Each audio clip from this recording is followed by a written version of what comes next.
start. I now expect them to be implementing this in full in the months and years ahead. Right. Sir Owen. Thank you, Mr. Speaker. Like many, you will see an advert for AI apps, which are some of the most downloaded apps across the world. Targeted directly at teenagers, these adverts boast about its ability to create AI videos of non-consensual intimate acts between real people without their knowledge. We know that these tools disproportionately hurt women and young people. What steps is the Minister taking to protect women, girls and young boys from this deeply malicious use of artificial intelligence? And will he take action against AI companies that promote these features? I'm extremely grateful for her question because she raises an incredibly important point, one that was tackled in our manifesto for our promise for change for the country and is one that we are now delivering in government. We will bring forward amendments in the data bill. We are working closely with Baroness Owen to make sure that in the House of Lords to make sure that these are effective. And we expect these issues to be dealt with. The creation of deepfakes will become, for non-consensual deepfakes, will become illegal and they will be tackled into the future. Just about ready. Thank you, Mr. Speaker. Technology is a significant enabler of trafficking, which has affected many women in my constituency. The incredible social enterprise Bramber Bakehouse supports women victims and survivors of trafficking through the art of baking. Will the Secretary of State join me in congratulating Bramber Bakehouse and their founder, Lucy Butt, on their work and on being the inaugural co-chair of the new domestic abuse network in Eastbourne, trying to reduce violence against women and girls? Well, can I praise the work of the charity that he mentioned in his constituency? Can I also praise him for the interview he gave at the weekend on this subject that was very touching indeed? I can assure him the experiences that are being tackled by the charity he mentioned and the ones that he raised in his own interview are being tackled by this government. Chair of the Select Committee, Chairman. Thank you, Mr. Speaker. I applaud the government's commitment to halve violence against women and girls over a decade, even as the vectors for that violence evolve. The Science, Innovation and Technology Select Committee inquiry into harmful social media algorithms has heard how they can drive the adoption of misogynist and extremist views amongst young men and boys, as powerfully illustrated in the series Adolescence. Does the Online Safety Act give Ofcom the powers to address these harms before they reach the threshold of illegal, and if so, how? I thank the Honourable Lady, and particularly for the work she's doing on behalf of her Select Committee. And also is grateful for the national debate that has been sparked by the programme Adolescence. It is incredibly important that we act in these areas. The powers that came in last week to take down illegal content, but also the powers that are coming in later this year in June that will mean that all content and those publishing content must make sure it's age appropriate, will be a step forward. I am watching very closely to see what the impact of these news powers will have, and I will act accordingly if they're not strong enough. Thank you, Mr. Speaker. Significant concerns were raised in the recent Westminster Hall debate on the implementation of the Online Safety Act. Will the Minister take urgent steps to better categorise online platforms to better protect women and girls online? I can assure the honourable member that whatever the size of the organisation, whatever the category an organisation or a platform is in, the onus on them and the legal duty to remove illegal content and to act with the new powers that will be coming in later this year remains intact, and they must act, and I expect Ofcom to use those powers as assertively as it needs to be to make sure that people are protected in our country. Minister Dr. Ben Spence. Thank you, Mr. Speaker. Tragically, flaws in data and its processing are posing grave risks to women and girls. The Sullivan report exposed serious failings in the collection and use of biological sex data, often replacing it with gender identity, and it highlighted the risk this poses to the safe delivery of health services, policing and security. The Health Secretary has already shown leadership on this issue, but to date the Secretary of State has remained silent. When did he first have sight of the Sullivan report? When does he intend to act on it? He's right to say that this government is acting on it, and the Health Secretary has been acting on it. I myself have contacted every government department on the back of that important review to make sure that every government department is aware of the review and some of the contents and the way that it is relevant to different government departments. And I will be meeting with the author in the coming days and weeks to make sure that she is satisfied with the action that this government is taking. Frank McNally. Question number 2, Mr. Speaker. Minister. Thank you, Mr. Speaker. Mr. Speaker, we work closely with the Department of Health, Social Care to support research into this terrible disease. UK Research and Innovation invested £10 million in 23-24 for research into motor neuron disease, and UKRI also plays a key role in funding the underpinning research which benefits medical research more generally. And since 2022, the Medical Research Council and the National Institute for Healthcare and Research have awarded £2.8 million to MND projects led by Scottish research organisations. Very much, Mr. Speaker. My honourable friend will know of the important work of MND campaigners, including my constituent Mark Somerville, seeking greater investment from government into MND research. I recognise that further plans for R&D investment would be outlined after the spending review in June, but can my honourable friend give some reassurance to those with MND and their families for whom time matters so much that the Department is giving consideration to boosting investment into MND research, working with key partners to accelerate new treatments? Oh, sorry. Thank you, Mr. Speaker. Can I pay tribute to my honourable friends for raising the work of Mark Somerville's Foundation in this important area? Government funders are investing in MND research to accelerate progress in the field.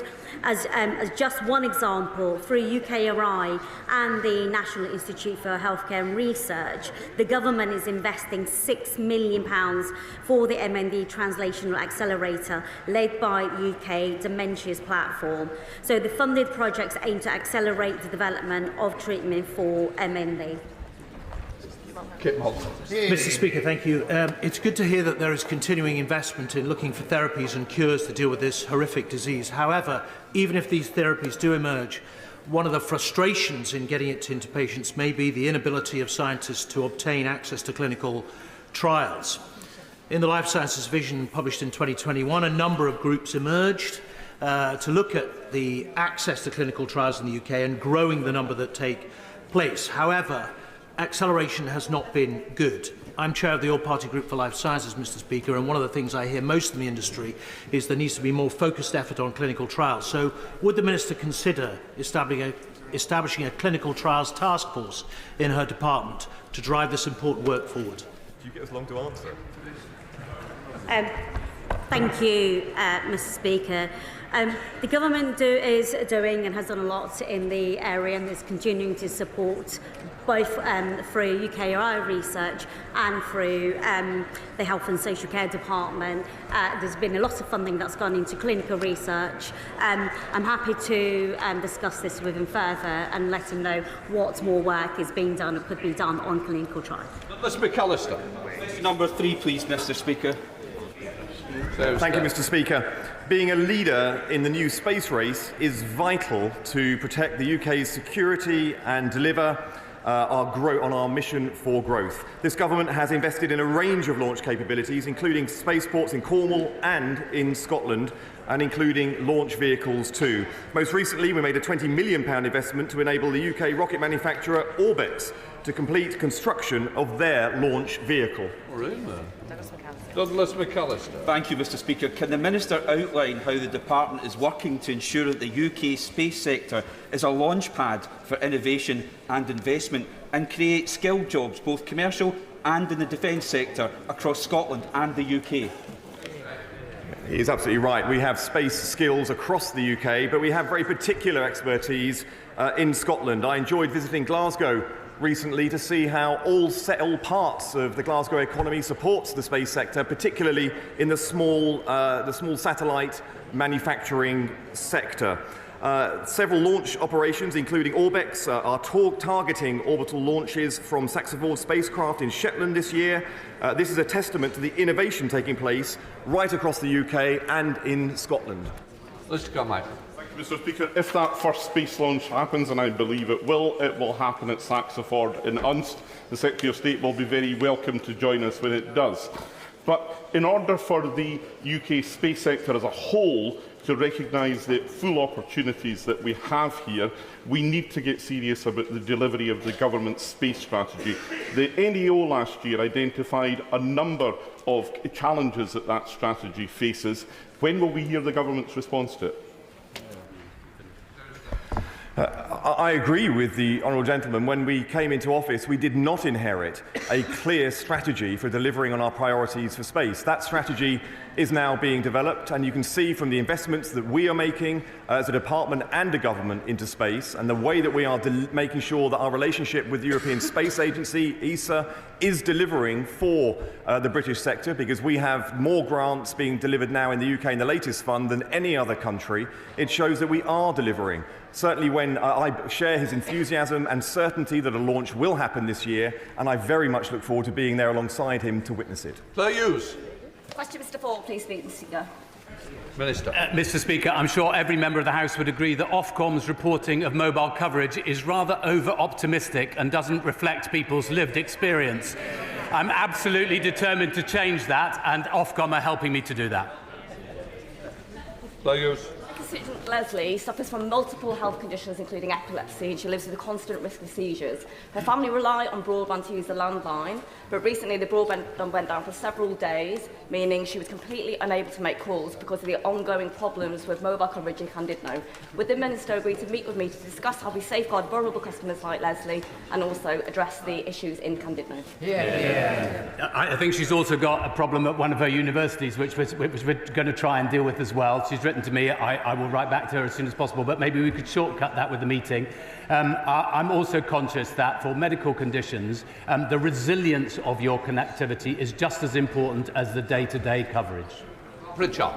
Speaker, can I thank the Minister for his candidness and honesty and say he's one of the most effective, experienced and able ministers in the government. So having made those compliments, can I just encourage him? Can I encourage him to visit Shropshire where there are still too many knock spots? And perhaps one of the reasons is this country only has 4 mobile network operators. Isn't it time we had more competition? And finally, is the Shared Rural Network Agreement likely to hit its targets by the end of this year? So the Shared Rural Network will reach its targets, but he makes a very good point, which is that, frankly, the connectivity that people think that they're getting from Ofcom simply isn't what they're actually getting. Their phone looks as if it's got lots of bars and it's saying 4G, but actually they can't even park their car, download the app to be able to do that. We've got to transform that across the whole of the UK. In the end, most of that is down to industry, and I want to make sure that we remove some of the barriers to further investment that there are in industry to make sure that we improve mobile connectivity for every single member of the House. Susan Murray. Number 5, Mr. Speaker. Thank you, Mr. Speaker. I welcome the national conversation taking place on how we protect children online. The Online Safety Act requires all regulated end users for users and search services to comply with illegal content and child safety rules. Illegal content duties came into effect last week. I am closely monitoring the impact that these duties have on online safety. Susan Murray. Very much, Mr. Speaker. Many schools in my constituency of Mid and Bartonshire use mobile phones as an educational tool. Yet, along with this learning opportunity comes easy access to sites hosting horrendous content. I would like to know how the government plans to tackle small foreign-based websites exposing people to graphic content, and what steps his department is taking to ensure that smaller platforms are adequately regulated to protect children from online harms. I'm grateful for her question and also the manner in which she expressed it, which expresses the complexity of use of smartphones and the benefits as well as the potential harmful aspects of it too. I can assure her that as of last week, the demand to take down illegal content has now come into force. I accept also that there is still illegal content online.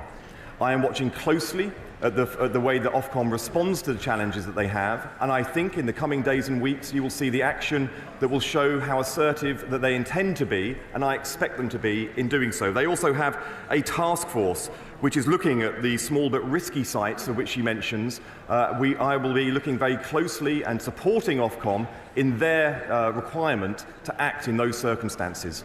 Holly Billington. Thank you, Mr. Speaker. The domestic abuse charity Oasis in my constituency has alerted me to the appalling situation that young women are being coerced to set up their own OnlyFans account to generate income. Can the Secretary of State outline what steps he is taking to ensure this sector can root out coercion and exploitation? She is a champion for these issues, and Oasis, the charity, a great charity, is lucky to have her voicing their work and the needs to make these radical changes to keep people safe online here in the House of Commons. I can assure her that the situation she has described breaches several aspects of law in this country, including the need to take down illegal content. I'll be watching closely, as she will, and working with her to make sure that these new powers and the powers that are coming online are effective, and how we adapt to these challenges into the future. Victoria College Liberal Democrat spokesperson. Thank you, Mr. Speaker. On my Safer Screens tour discussing online safety for children, students themselves are calling for action, whether they're talking about brain rot, the subtle but dangerous impact on their mental health, their self-esteem, their world outlook and their time. So does the Secretary of State agree with the Liberal Democrats that given this public health crisis and the massive profits that social media giants like Musk are making, that we should be looking to seek revenues from a digital service tax rather than cutting benefits to disabled families, disabled people and struggling families? I can assure her, and as you would have heard from my previous answers, that we are determined to keep young people safe online. The online activity and the services that are offered to people in this country and around the world are adapting and evolving fast because of the speed of innovation. We need a regulatory and a legislative landscape that can keep up with that innovation, and we need a government that will make sure it is on the side of young people, vulnerable people of any age going forward, and I can assure her in this government and this Secretary of State they have it. Michelle Welsh. Question number 6, Mr. Speaker. If we're to be a successful digital nation, we have to take the whole of the nation with us. That's why we were proud recently to publish our first Digital Inclusion Action Plan, the first for 10 years in this country, because precisely that, we want to take everybody with us. Welsh. Thank you. Too often, communities, including ex-mining communities such as Ollerton, Edwinstowe, rural communities such as Farnsfield, and even in Hucknall West, people struggle to get a phone signal and access to the internet. Constituents feel that they are left behind and miss out on the new and upcoming technologies that we know improve access to online jobs, education and business opportunities. Does the Minister agree with me that we need to ensure that communities such as these are at the heart of the government's digital inclusion ambitions so that no one is left behind, especially those in deprived communities? She's absolutely right, and her constituency exemplifies one of the issues that we face, which is that you might have relatively affluent areas, but with much poorer areas cheek by jowl. And that's why in our Digital Inclusion Action Plan we've tried to make sure that we address all the different forms of digital exclusion that there are, whether that's by virtue of age, ethnicity, educational background or physical geography. Sarah Dyke. Speaker, lack of access to digital services prevents people from applying for jobs, studying or accessing healthcare. But CSCs such as Donate IT based in Wincanton are helping to bridge this gap by diverting IT equipment that was otherwise heading to landfill, by refurbishing the tech and distributing it to people and schools and groups who need it, helping to address digital poverty. So how does the Minister plan on supporting organisations such as this to prevent electrical waste going to landfill and tackling digital exclusion? I'm really pleased that that's happening in her constituency, and we were pleased as a government not only to be able to say that many government departments will now be making sure that we do precisely the same thing, but also that many major employers in this country are going to do the same as well. It's crazy to chuck old kit into landfill when frankly it could be used much better to provide people with digital opportunities for the future. Dave McHilly on Topidals. Number 1, Mr. Speaker. Thank you, Mr. Speaker. I'd like to start by thanking Professor Sullivan for her independent review into sex and gender data. This is an important area, and we have shared the report with departments as part of our ongoing policy work. Last week, landmark online safety measures came into force, and from now on, platforms will have to act to take down illegal content. And I've just got back from the United States where, from NVIDIA's conference stage to investor meetings, my message was clear. The UK is hungry for the new era of growth that AI and emerging technology promises. As the Chancellor shares her spring statement, that is an era that I will keep working with her on to deliver. Dave McGillian. Mr. Speaker, the Secretary of State has today referenced space and AI as key drivers of growth. Closer to home in my constituency and across the country, our creative industries are huge drivers of growth, but there is a battle with AI. If their content is taken and they don't get recompense, that will damage the economy too. Is he talking to them and to the DCMS to make sure that our creative content creators are protected? I can assure her that I am speaking to both sectors. I am determined that both sectors will get fit for the future as we face the opportunities but also the challenges. We are lucky as a country to have the second largest creative arts sector in the world and the third largest AI market in the world. This is a benefit, this is an opportunity for our country, and any challenges it poses will be navigated by this government so that both sectors are fit to exploit the opportunities that both have and for the commercial gain into the future. Secretary of State Adam Mack.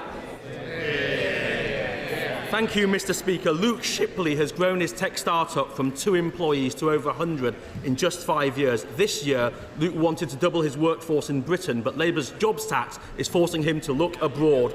Whilst our competitors benefit, our communities at home are missing out. So why has the Secretary of State failed to protect them from Labour's jobs tax? I can assure the business that he is referring to that they will have an economic environment that is not only having the foundations of our economy fixed, but it is facing the future. And the very fact that so many people from globally and organisations around the world are now building out in the UK shows that we have the best regulatory, the best legislative and the best economic environment to invest in Britain and thrive as a tech sector into the future. Thank goodness it's this government doing it and not the decline offered by his government of the past. Mr. Speaker, Luke says Labour's jobs tax is a huge blow to Britain's tech sector, and he is absolutely right. Jobs are being destroyed, investment is down, and our wealth creators are leaving the country. Why is the Secretary of State not clearing up the Chancellor's mess? I'm not sure if the honourable gentleman has been reading the news. We've had over £30 billion worth of tech investment in this country from around the world. He should be celebrating this, not talking us down. Laura Kirk-Smith. It was really inspiring to meet with Saffron Electrical and Power and tour their site in Pitstone in my constituency earlier this month. They're celebrating a world first. They've obtained certification from the EU's Aviation Safety Agency for the first electric motor to power new air mobility. Will the Secretary of State join me in congratulating Saffron, and given the crucial need to decarbonise aviation, will he assure me of our commitment to innovation in this sector? I was so happy to learn about the work that Saffron is doing. They are leading the world when it comes to electric motors for the aviation sector. The first, in fact, to receive certification from the EU Aviation Safety Agency for powering the generation of air mobility into the future. So yes, this is a government that is supporting that kind of innovation and making sure that it is leading the world for innovation, job creation, wealth creation for our country, and solving the big challenges the world faces into the future. Thank you very much, Mr. Speaker. I recently spoke at a United Nations event hosted by the French, which looked at how pornography and extreme content is contributing to misogynistic and toxic behaviour towards women. So can he please tell us what this government is proposing to do to implement the recent recommendations of the report commissioned by the previous government? I'm grateful for her question. She raises a very important point. I've met with Baroness Burton, the author of the report, and I'm seeking ways to make sure that the issues that she raised in it are acted upon.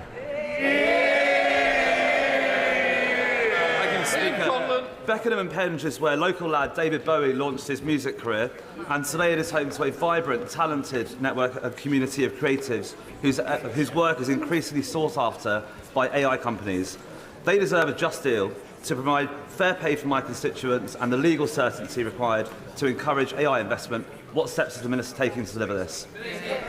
We are a creative content superpower in this country, and we will do absolutely nothing to undermine it. We want to make sure that people are properly remunerated for their work and make sure that AI companies have access to the high-quality data that they need to be able to deploy effectively in this country. Jeremy Hunt.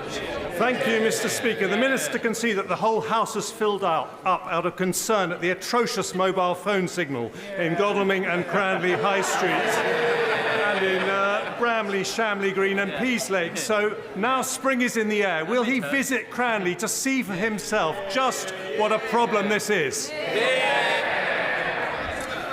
Well, I was in Pizza Express in Godalming only a couple of weeks ago. And the mobile signal was absolutely shocking. I couldn't find my way to Busbridge Town Hall, Village Hall. I'm not sure whether the MP's rubbish or the Telecoms Minister. On which case, we'll move on to Prime Minister's questions. John Slinger. Question number 1, please, Mr. Speaker. Prime Minister. Thank you, Mr. Speaker. Today's spring statement will showcase a government going further and faster on the economy. Greenlighting the Lower Thames crossing, investing £2 million for 18,000 affordable homes for working families, 60,000 young people being trained, the next generation of construction workers, and fixing millions of potholes. We're undoing a decade of stagnation, delivering jobs and opportunities for working people and securing Britain's future. Mr. Speaker, tomorrow I'll meet President Macron in Paris to discuss further our efforts to secure a lasting peace in Ukraine. And may I welcome the delegation from Bring Back Kids initiative to the gallery. The abduction of Ukrainian children is grotesque. And the UK will play our full part to bring them home. It's a stark reminder that any peace settlement must see Russia held accountable for their deplorable actions. Mr. Speaker, this morning I have meetings with ministerial colleagues and others. In addition to my duties in this House, I shall have further such meetings later today. John Slinger. Thank you, Mr. Speaker. Under this Labour government, NHS waiting lists are down 5 months in a row. Yeah. And the Hospital of St Cross in my constituency of Rugby is playing its part. But many of my constituents remain concerned about the long waits in A&E that they're experiencing, that we inherited from the Conservatives, especially those who have to travel to the General Hospital in Coventry. So will the Prime Minister set out how our plan for change to bring the NHS back into the heart of government will help us to support the front line, deliver better emergency care, closer to the community that our constituents have long called for? Mr. Speaker, our plan for change already cut NHS waiting lists by almost 200,000. That's 5 months in a row during the winter months. The local trust waiting lists in his area are down 93%, and he's doing a great job for his community. We've already delivered 2 million extra appointments that we promised because of the record investment in the budget. The party opposite can't have it both ways. If they welcome NHS investment, they can't criticise raising the money to pay for it. Leader of the Opposition, Kemi Badenoch. Mr. Speaker, in 30 minutes, we will hear the Chancellor's emergency budget. Even the Home Secretary's husband calls it an emergency budget. As she scrambles to fix the mess she made last October. But first, let's turn to another government minister who is making a mess of her brief, the Education Secretary. Why did Labour MPs vote against banning phones in schools last week? Prime Minister. Because it's completely unnecessary. I've got teenage children. Almost every school bans phones in school. They do it already. We need to concentrate on what's really important here, which is getting to the content that children shouldn't be accessing. That's where I would genuinely like to work across the House, because I think there's a huge amount of work to do. But the battle is not with schools that are already banning phones in school. The battle, and this is an important emerging battle, is to work together to ensure that we can ensure that the content that children are accessing, wherever they are, is suitable for their age. Mr. Speaker, we can look at the content, but if the ban is unnecessary, then why is it that they've started a review? Just last week, his Education Secretary called a ban a bit gimmick, yet teachers and head teachers say the evidence already shows that schools that ban phones get better results. And he's wrong. Not all schools do this. Only 1 in 10 schools are smartphone free. So will he U-turn on this? We need to ensure that all schools do this, but the vast majority do. It is really important that we focus on the battle we have to have with mobile phones, which is the content that children are able to access. And we need to ensure that that is controlled wherever they are. So it's a question of having the right battle on the right issue, not wasting time on something where almost all schools are already banning mobile phones. Mr. Speaker, I'm surprised that the Prime Minister would say this. His own government's evidence says that phones disrupt nearly half of GCSE classes every single day. Discipline is the #1 issue in many schools. Under the Conservatives, schools became twice as likely to be good or outstanding after going through our behaviour programme. So why did the Education Secretary abolish that programme? Prime Minister. Mr. Speaker, she talks about the record of the last government. Under their watch, a third of children started school without appropriate level development, and that is not being able to use a knife and fork. A quarter left primary school without the required standard of reading, writing and maths, and 1 in 5 was regularly absent. That's why we're pushing up standards, more information from Ofsted, transparency for parents, more interventions where schools need it. Mr. Speaker, he's not answering the question about discipline in schools because he doesn't care about discipline in schools. Everything he does is ideological, and his decisions are costing schools so much. The national insurance hike means every state school in the country has to pay more for teachers. The Education Secretary promised to compensate schools in full for the jobs tax. Why hasn't it happened? Prime Minister. Mr. Speaker, it was Labour that introduced academies. We pushed up standards. And this is not ideological. I'm a parent of 2 teenage children, both of whom go to a state school. So I'm vested in this, and it matters hugely to me. Nothing ideological about it. That is why we're driving up standards, as we always have done. Mr. Speaker, he didn't answer the question about compensating schools for the jobs tax. That is costing schools a lot of money. The CEO of the United Learning Group says the grant that they gave is 20% short. Some schools will face shortfalls of up to 35%.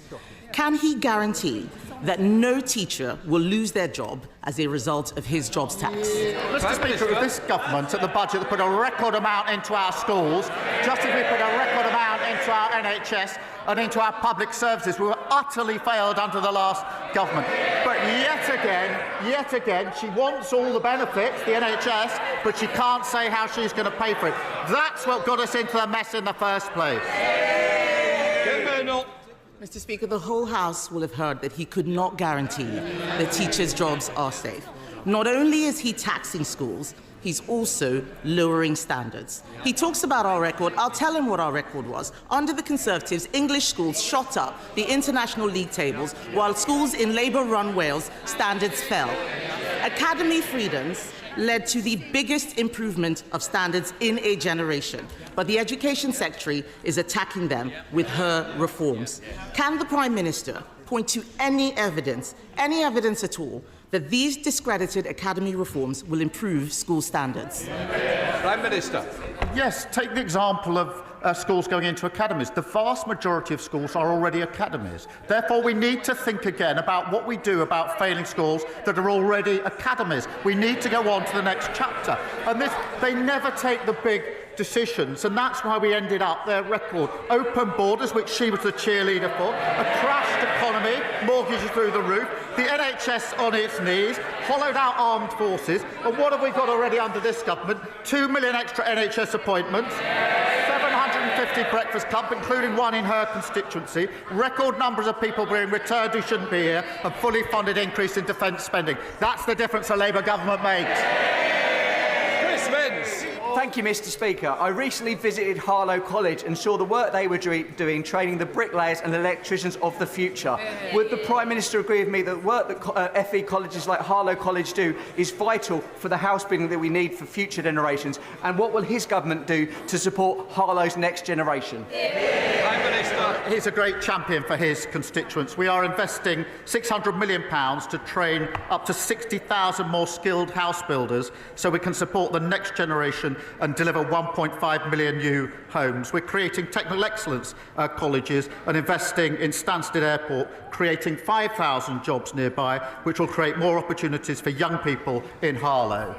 Leader of the Liberal Democrats, Red David. Thank you, Mr. Speaker. The British drama Adolescence has shone a much-needed spotlight on the enormous damage being done by social media to the minds of many of our young people, especially teenage boys. We've argued social media giants should be much more toughly regulated and pay more tax so we can defend our young people from this harm. But we've had disturbing reports that the government is considering scrapping the digital services tax and watering down Britain's online safety legislation to appease President Trump and his co-president, Elon Musk. So will the Prime Minister today categorically rule out both of these things and make it clear that he will guarantee that British laws on tax and social media will be written in this House and not the White House? Well, yes, of course, as he well knows. On the point he makes about online safety, it is important. There are new measures coming in the next few months which are very important under the Act, and we need to see whether we can go further on this issue because there are concerns as to whether they go far enough. But will the laws be made in this place? Of course they will. Red David. Well, I'm grateful for the Prime Minister's reply on the social media laws, but he didn't answer the point on the digital services tax, and we will come back to that. But moving on, Mr. Speaker, after President Trump's national security advisor accidentally added a journalist to a group chat that was discussing military action in Yemen, and given, I think, all the concerns that we share about President Trump's relationship with Vladimir Putin and J.D. Vance's insulting disdain for Britain and our armed forces, will the Prime Minister make it clear that he will order an urgent review into the security of the intelligence that we share with the United States? Mr. Speaker, we work with the United States on a daily basis, and I think the honourable gentleman would like to think of himself as sort of reasonable and, when he's not jumping in Windermere, quite serious. But unpicking our relations with the US on defence and security is neither responsible nor serious. So, judges. Thank you, Mr. Speaker. Medina from Lyminge in my constituency is registered blind, and she recently told me how she had been failed by the broken social security system left behind by the Conservatives. She faced great difficulties in getting support from access to work, which is essential across my Ashford constituency, and was not helped to find paid employment. It is so important that disabled people who want to work are supported to do so. What is the Prime Minister's message to Medina and others like her who have been abandoned and shut out of employment for far too long? Every person should have the right to work, and we will always protect the most severely disabled and those with lifelong health conditions. For Medina and the 200,000 others like her who can work and want to work, we need to support them. And that's why we're investing £1 billion in personalised tailoring employment programmes and introducing the right to try work guarantee. The party opposite presided over a failed system that didn't help them and then blamed them. We will never do that. Stephen Flynn. Mr. Speaker, those who know me well know that I don't talk of this often, but for half of my adult life, I was physically disabled. Indeed, when I first walked through the doors of this here chamber, I did so with a crutch in my right arm to support my body weight. I know how it feels. Right now in Scotland, some 55% of children living in poverty have a member of their household who is a disabled person. So can the Prime Minister explain to me, actually no, can the Prime Minister explain to those children how the Labour Party making mum and dad poorer will lift them out of poverty? Well, I'm grateful to him for sharing his personal experience on this, and he's right to do so. My family's had living with disability for many years as well, so I do understand the human element of this. We do need to give support to those that need it. We do need to help those who want to work into work, and we need to be clear that those who can work should work. In England, we inherited a failed system that couldn't be defended. But it's also failing in Scotland. 84,000 young Scots, he focuses on young people, that's 15% of young Scots not in employment, education or training. That is terrible. Almost 300,000 Scots economically inactive due to temporary or long-term illness. Now, what we're doing is taking the steps to help people into work, £1 billion of employment support. They have record funding under the government, under the budget. What are they going to do to help the young Scots who have been failed by their government? Andrew Ranger. Thank you, Mr. Speaker. The Wrexham and Flintshire Investment Zone is one of the flagship examples of how, when this government talks about kick-starting economic growth, it means it. This £160 million plan will breathe new life into the local economy, create 6,000 good local jobs, meaning that for young people in Wrexham, they will be able to find more opportunities on their doorstep. Will the Prime Minister join with me in welcoming this important development for North Wales and the potential it unlocks?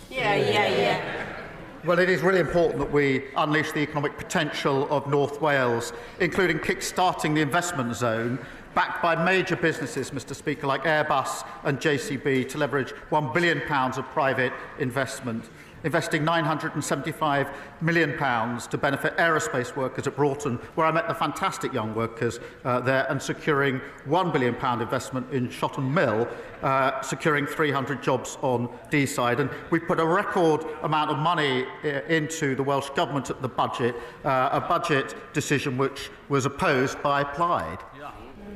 Sir Julian Lewis. Question number 3, Mr. Speaker. Prime Minister. The Right Honourable Member asks about shale gas. There are very real economic and environmental consequences to fracking, and communities have clearly said no. Sir Julian. I'm sorry, but that answer had nothing to do with my question, which was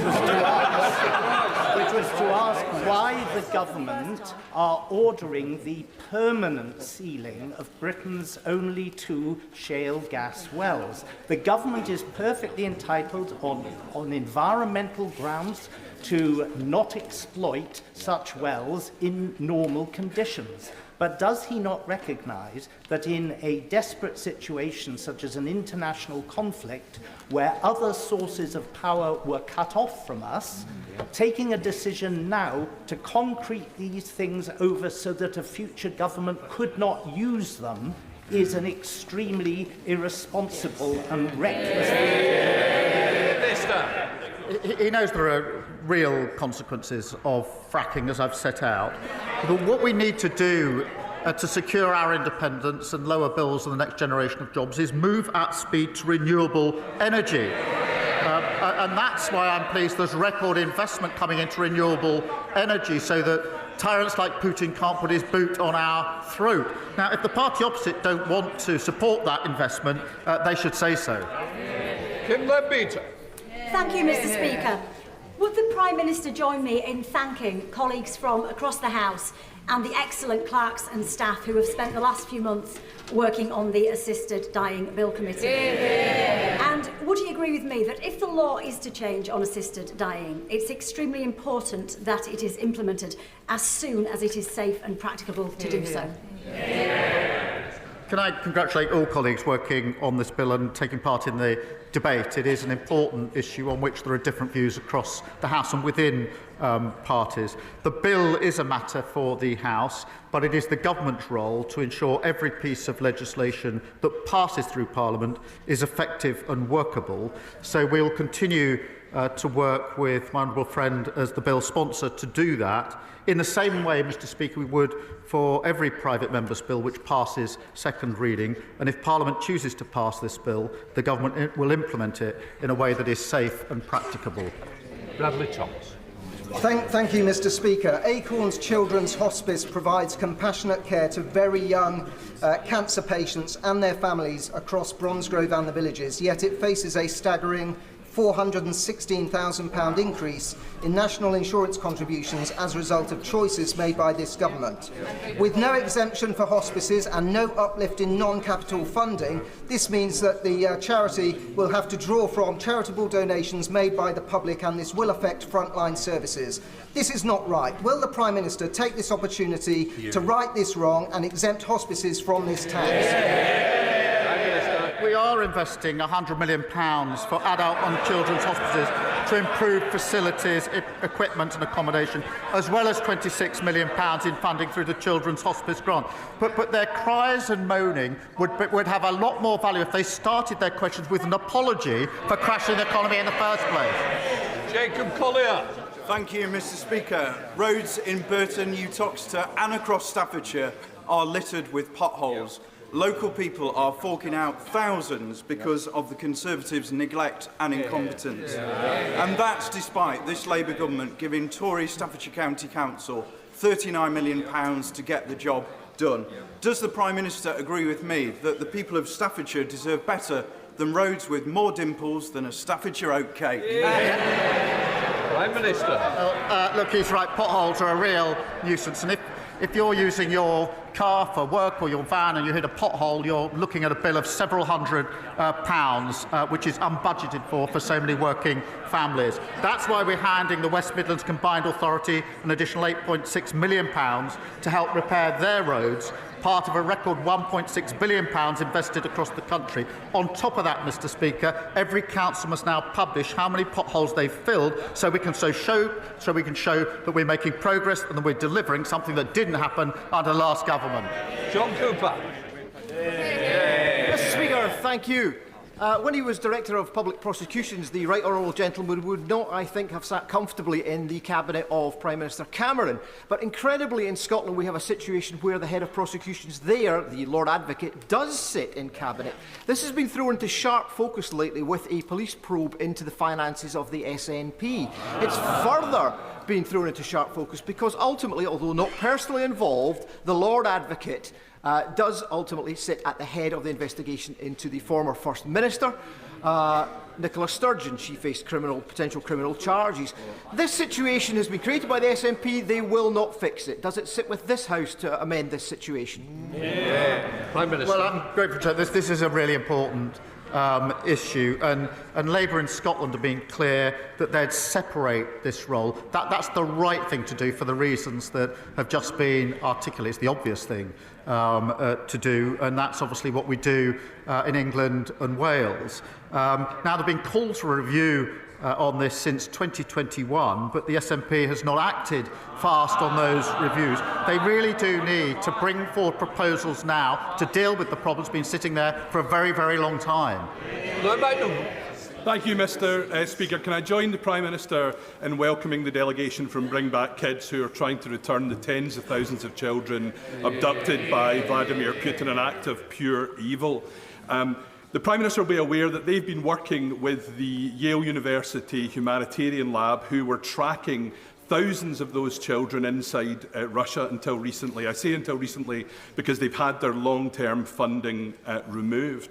Will we consider using our existing contributions to the Partnership Fund for a Resilient Ukraine to restore that important work that they're doing, and in doing so restore the hope that those children can be returned to their anguished families?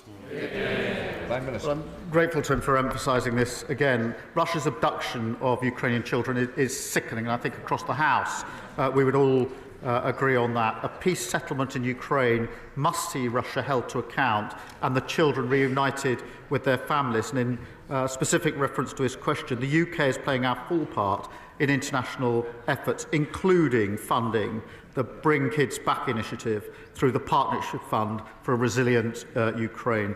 And I want to reassure the whole House will do everything we can to see these children returned and reintegrated as safely and as quickly as is possible. Madeira Wilson. Thank you very much, Mr. Speaker. The 7-year-old adoptive daughter of my constituent Sarah suffered immense trauma in her early years. Thanks to support from the Adoption and Special Guardianship Support Fund, she's been able to access much-needed therapy that's helped her progress. But she and thousands of others don't know if they'll be able to get more help, because in just 5 days, that fund ends and ministers have repeatedly refused to confirm whether it will continue. So can the Prime Minister give a cast-iron guarantee to vulnerable children, adoptive parents and kinship carers that he won't cut this fund, and so that, in Sarah's words, she can give her daughter the absolute best second chance in life she deserves? Well, we will set out details just as soon as we can on the basis of the principles that I set out earlier. The scheme overall, in terms of welfare, is not defendable on terms, but it must be a scheme that supports those that need it, and the details will be set out. Thank you very much, Mr. Speaker. While our nation was being engulfed last year by racist riots in Slough, Christians, Hindus, Jews, Sikhs, people of faith and no faith openly declared that if anybody tried to attack a mosque in our town, we'd stand in solidarity with our local Muslim community to protect it. However, since then, many have become more fearful with a rise in Islamophobic attacks, including this month at a mosque in Aberdeen. So can my right honourable friend the Prime Minister confirm to the country what steps is the government taking to tackle such hate crime and promote community cohesion so that those seeking to divide our British society are not allowed to succeed? Well, I thank him for his question. He does great work to bring our communities together, especially in Slough. Look, any form of racial or religious-based hatred is abhorrent and has no place in society. We have set aside over £50 million to protect faith communities and freedom of worship. That's the right thing to do. It's a shame that we have to do it. And our £15 million Community Recovery Fund has been supporting communities affected by the disorder last summer. Again, the right thing to do, but it's a shame that we have to do it. Sir Roger Gale. Speaker, Mr. Speaker, the problems faced by Heathrow earlier in the week have highlighted again the fact that since the closure of Manston Airport in Kent, South East lacks a major diversion facility. Now, one diversion facility would not, of course, have compensated for the closure of Heathrow, a major hub airport. But would the Prime Minister agree that with the reopening of Manston planned for October 2028, there will be a significant contribution to resilience of aviation in the South East? Well, look, he's right to raise the concern about the situation in Heathrow. I think everybody is very concerned by what happened last week. There are clearly questions that need to be answered on a number of fronts in relation to what happened, and an investigation is ongoing. But I'm not going to announce particular parts of our policy and strategy here at this stage. Irene Campbell.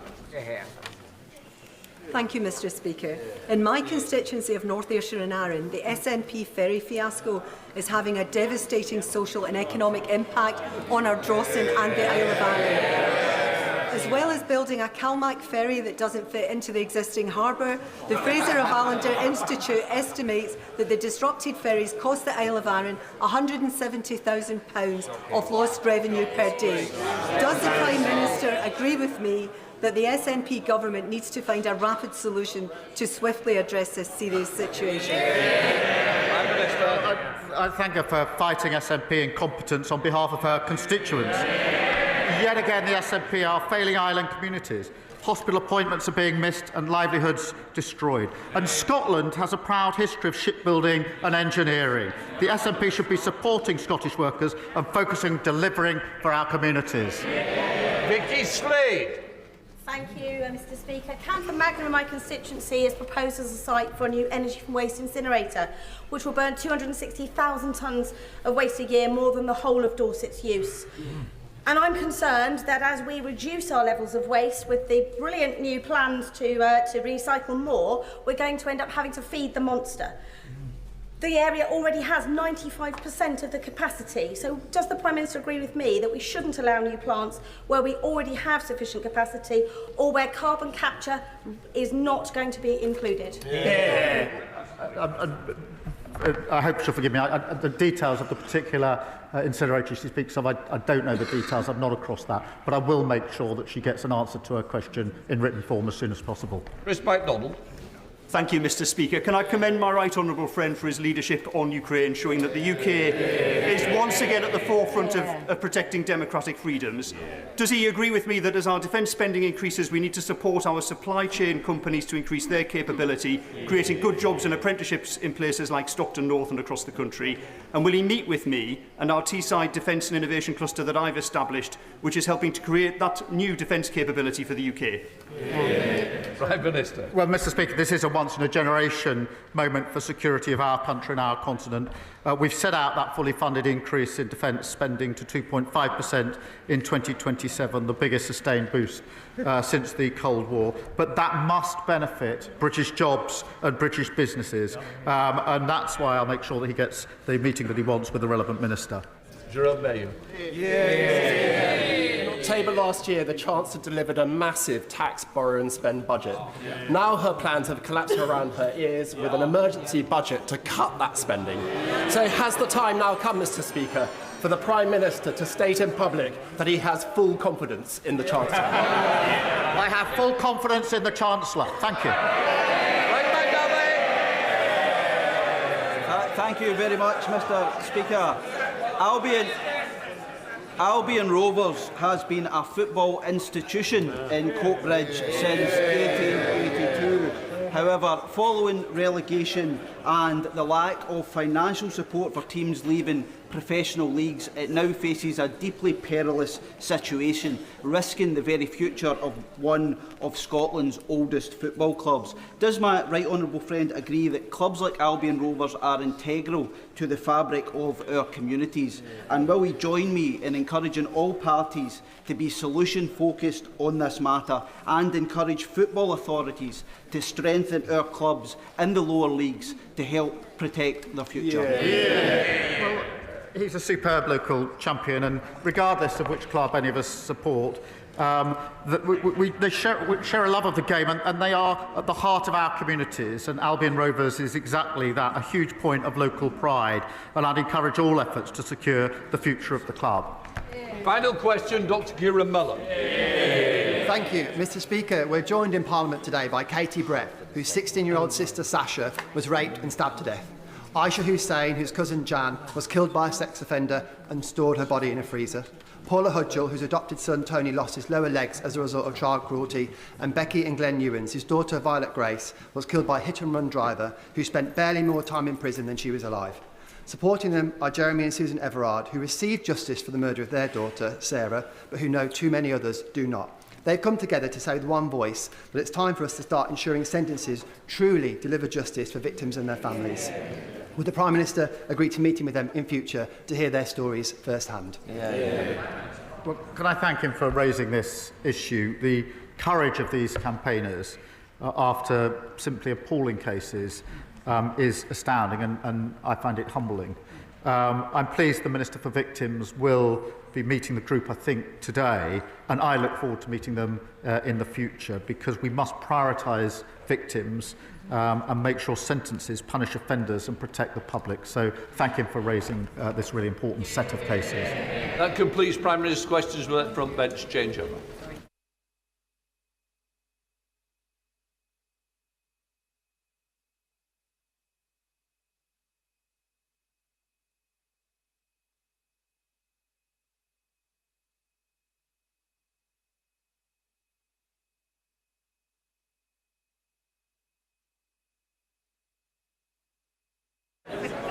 Right, we now come to the spring statement. Chancellor of the Exchequer, Rachel Reeves. Mr. Speaker, this Labour government was elected to bring change to our country, to provide security for working people and to deliver a decade of national renewal. That work began in July and I am proud of what we have delivered in just 9 months.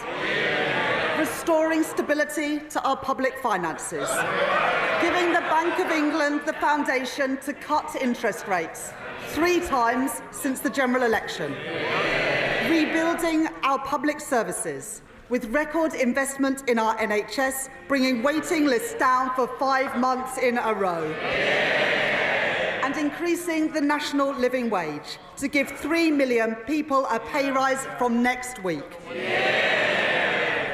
Now our task is to secure Britain's future in a world that is changing before our eyes. The threat facing our continent was transformed when Putin invaded Ukraine. It has since escalated further and will continue to evolve rapidly. At the same time, the global economy has become more uncertain, bringing insecurity at home as trading patterns become more unstable and borrowing costs rise for many major economies.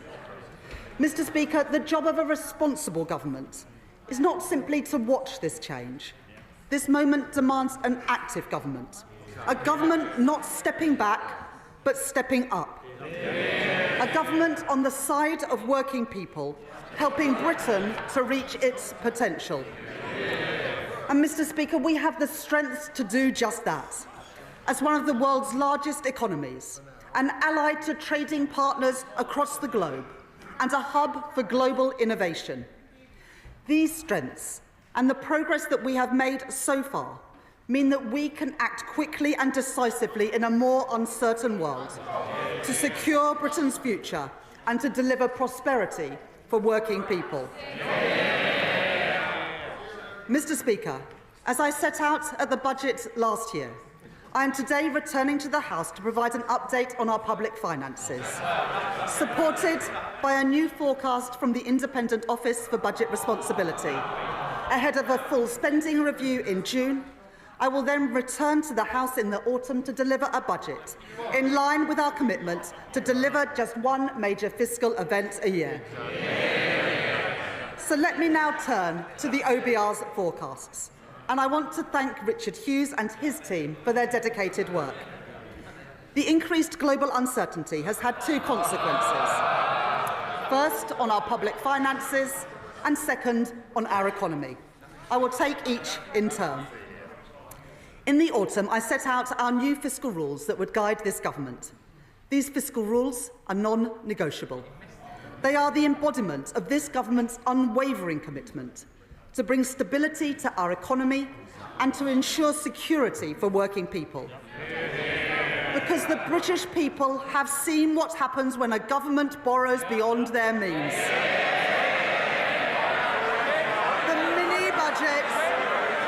The mini-budget delivered by the party opposite resulted in higher bills, in higher rents and higher mortgages. And, Mr. Speaker, it was not the wealthy who suffered most when they crushed the economy. It was ordinary working people. And they continue to feel the effects 2.5 years later of the damage that the party opposite did. Now let me be clear.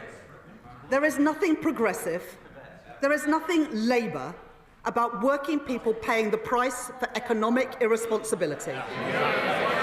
The British people put their trust in this Labour government because they knew that I would never take risks with the public finances, that we would never do anything to put household finances in danger, and we must earn that trust every single day.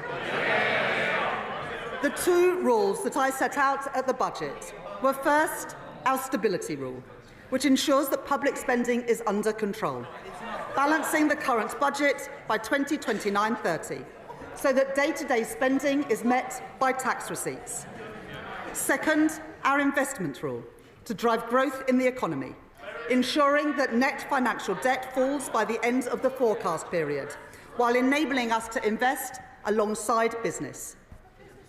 Turning first to the stability rule, the OBR's forecast shows that before the steps that I will take in this statement, the current budget would have been in deficit by £4.1 billion in 2029-30, having been in surplus by £9.9 billion in the autumn. As the UK, alongside our international peers like France and Germany, has seen the cost of borrowing rise during this period of heightened uncertainty in global markets.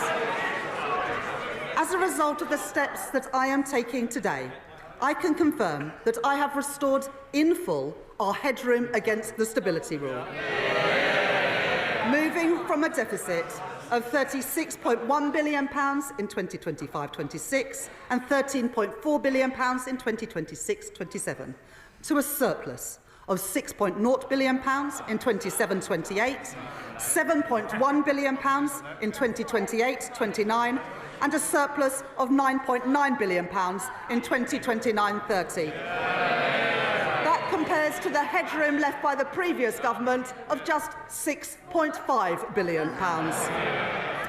That means we are continuing to meet the stability rule 2 years early, building resilience to shocks in this, a more uncertain world. The OBR forecast that the investment rule is also met 2 years early, with net financial debt of 82.9% of GDP in 25-26 and 83.5% in 26-27, before falling to 83.4% in 27-28, in 83.2% in 2028-29, and then to 82.7% in 2029-30, providing headroom of £15.1 billion in the final year of the forecast, broadly unchanged from the autumn. After the last government doubled the national debt,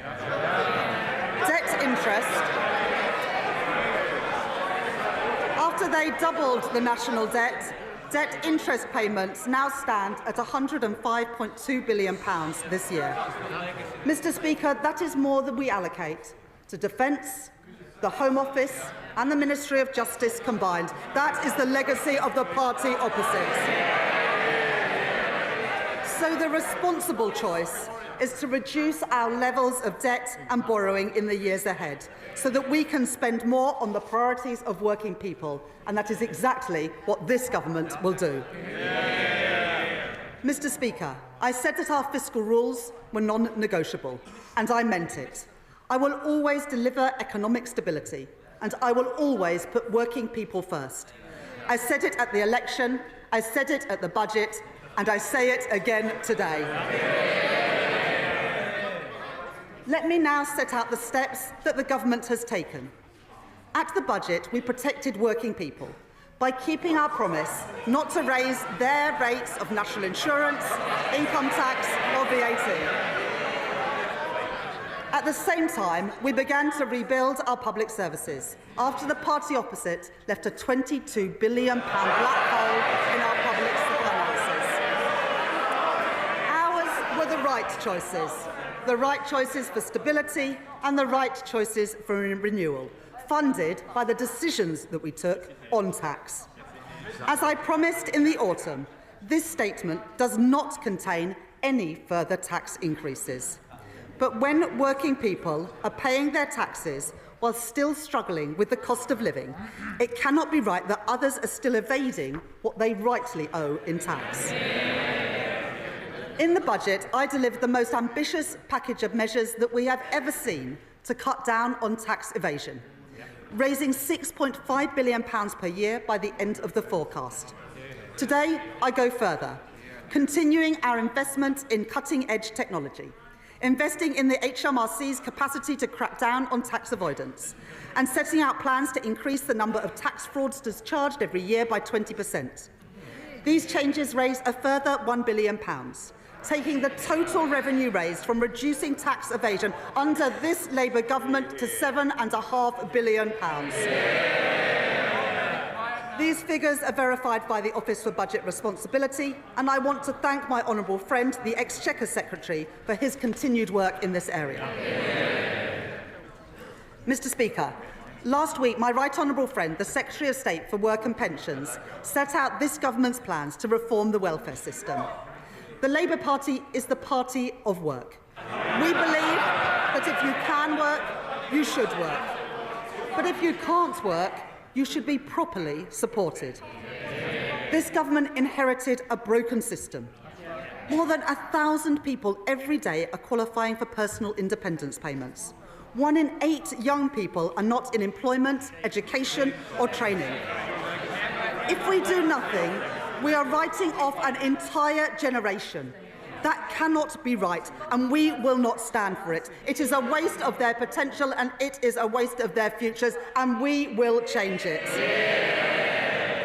As my right honourable friend said in her statement last week, the final costings would be subject to the OBR's assessment.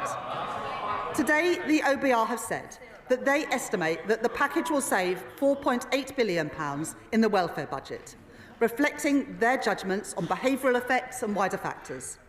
This also reflects final adjustments to the overall package, consistent with the Secretary of State's statement last week and the Government's Pathways to Work Green Paper.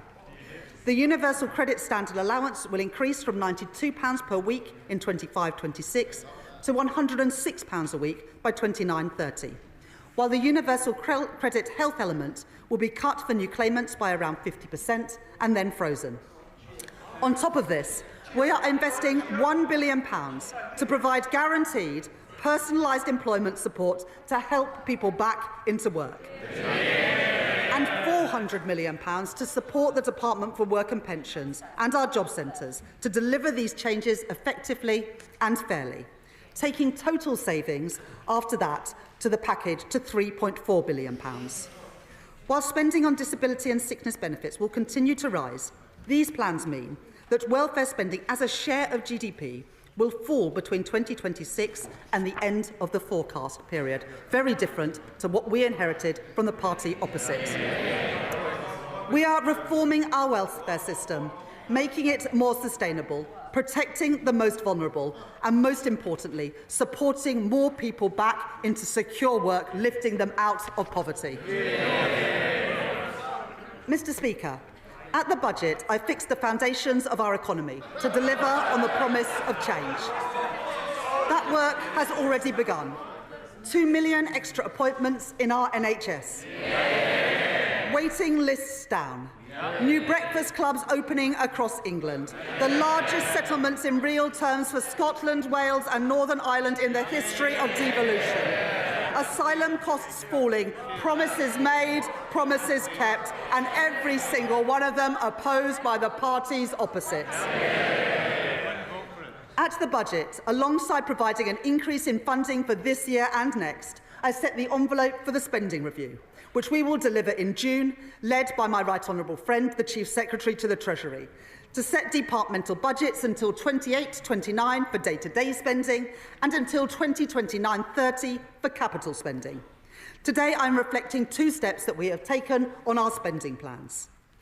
First, because we are living in an uncertain world, as the Prime Minister has set out, we will increase defence spending to 2.5% of GDP, reducing overseas aid to 0.3% of gross national income. This means we save £2.6 billion in day-to-day spending in 2029-30 to fund our more capital-intensive defence commitments.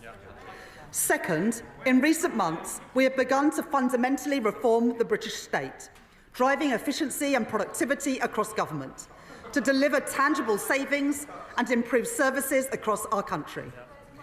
Earlier this the Prime Minister set out plans to abolish the arm's-length body NHS England and ensure that that money goes directly to improving the service for patients. My right honourable friend, the Health Secretary, is driving forward vital reforms to increase NHS productivity, bearing down on costly agency spend to save money so that we can improve patient care. And my right honourable friend, the Chancellor of the Duchy of Lancaster, is taking forward work to significantly reduce the costs of running government by 15%, worth £2 billion by the end of the decade. This work shows that we can make our state leaner and more agile, delivering more resources to the front line, while ensuring that we control day-to-day spending to meet our fiscal rules. Today, I build on that work by bringing forward £3.25 billion of investment to deliver the reforms that our public services need through a new transformation fund. That is money brought forward now to bring down the costs of running government by the end of the forecast period. by making public services more efficient, more productive and more focused on the user. I can confirm today the first allocations from this fund, including funding for voluntary exit schemes to reduce the size of the civil service, pioneering AI tools to modernise the state, investment in technology for the Ministry of Justice to deliver probation services more effectively, and upfront investment so we can support more children into foster care to give them the best possible start in life and reduce cost pressures in the future. Our work to make government leaner, more productive and more efficient will help deliver a further £3.5 billion of day-to-day savings by 2029-30. Overall, day-to-day spending will be reduced by £6.1 billion in 2029-30, and it will now grow by an average of 1.2% a year above inflation, compared to 1.3% in the autumn. Mr. Speaker, I can confirm to the House that day-to-day spending will increase in real terms above inflation in every single year of the forecast. And in the spending review, apart from the reductions in overseas aid, day-to-day spending across government has been fully protected. I can also confirm our approach to capital investment. In the autumn budget, I announced £100 billion of additional capital spending to crowd in investment from the private sector, to fix our crumbling infrastructure, and to create jobs in every corner of our country. Today, I am not cutting capital spending, as the party opposite did, time and time again, because that choked off growth, and it left our school roofs literally crumbling. That was the wrong choice. It was the irresponsible choice. It was the Tory choice. Today, I am instead increasing capital spending by an average of £2 billion per year compared with the autumn, to drive growth in our economy and to deliver in full our vital commitments on defence. This government will ensure that every pound we spend will deliver for the British people by increasing productivity, driving growth in our economy and improving our frontline public services. Mr. Speaker, let me turn now to the impact of increased uncertainty on our economy. To deliver economic stability, we must work closely with the Bank of England, supporting the Independent Monetary Policy Committee to meet their 2% inflation target. There have been 3 interest rate cuts since the general election, and today's data showed that inflation fell in February. Having peaked at 11% under the previous government, the OBR forecast that CPI inflation will average 3.2% this year before falling rapidly to 2.1% in 2026 and meeting the 2% target from 2027 onwards, giving families and businesses the security that they need and providing our economy with the stable platform it needs to grow. Mr. Speaker, earlier this month, the OECD downgraded this year's growth forecast for every G7 economy, including the UK. And the OBR have today revised down our growth forecast for 2025, from 2% in the autumn to 1% today. I am not satisfied with these numbers, and that is why we, on this side of the House, are serious about taking the action needed to grow our economy. Backing the builders, not the blockers, with a 3rd runway at Heathrow Airport and the Planning and Infrastructure Bill. Increasing investment with reforms to our pension system and a new national wealth fund, and tearing down regulatory barriers in every sector of our economy. That is a serious plan for growth. That is a serious plan to improve living standards. That is a serious plan to renew our country. Mr. Speaker, a changing world presents challenges, but it also presents new opportunities for new jobs and new contracts in our world-class defence industrial centres, from Belfast to Deeside and from Plymouth to Rosyth. In February, the Prime Minister set out our government's commitment to increase spending on defence to 2.5% of GDP from April 2027, the biggest sustained increase in defence spending since the end of the Cold War. with an ambition to spend 3% of GDP on defence in the next Parliament. That was the right decision in a more insecure world, putting an extra £6.4 billion into defence spending by 2027. But we have to move quickly in this changing world, and that starts with investment. So today I can confirm that I will provide an additional £2.2 billion for the Ministry of Defence in the next financial year, a further down payment on our plans to deliver 2.5% of GDP by 2027. This additional investment is not just about increasing our national security, but increasing our economic security too. As defence spending rises, I want the whole country to feel its benefits. So I will now set out the immediate steps that we are taking to boost Britain's defence industry and to make the UK a defence industrial superpower. We will spend a minimum of 10% of the Ministry of Defence's equipment budget on new novel technologies, including drones and AI-enabled technology, driving forward advanced manufacturing production in places like Glasgow, in Derby and in Newport, creating demand for highly skilled engineers and scientists, and delivering new business opportunities for UK tech firms and startups. We will establish a protected budget of £400 million within the Ministry of Defence, a budget that will rise over time for UK defence innovation, with a clear mandate to bring innovative technology to the front line at speed. And we will reform our broken defence procurement system, making it quicker, more agile and more streamlined, and giving small businesses across the UK better access to Ministry of Defence contracts, something welcomed by the Federation of Small Businesses. We will take forward our plan for Barrow, a town at the heart of our nuclear security, working with my honourable friend, the member for Barrow and Furness, and providing £200 million, supporting the creation of thousands of jobs there. We will regenerate Portsmouth Naval Base, securing its future, as called for by my honourable friend, the member for Portsmouth South. We will secure better homes for thousands of military families, the homes that they deserve denied to them by the previous governments. Homes for our military families in constituencies of my honourable friends for Plymouth Moorview, Plymouth Sutton and Devonport, York Outer and in Aldershot. That is the difference that this Labour government is making. Finally, Mr Speaker, we will provide £2 billion of increased capacity for UK export finance to provide loans for overseas buyers of UK defence goods and services, because I want to do more with our defence budget so we can buy and make and sell things here in Britain. Giving further opportunities for our world-leading defence companies and those who work in them to grow and create jobs here in Britain as military spending rightly increases all across Europe.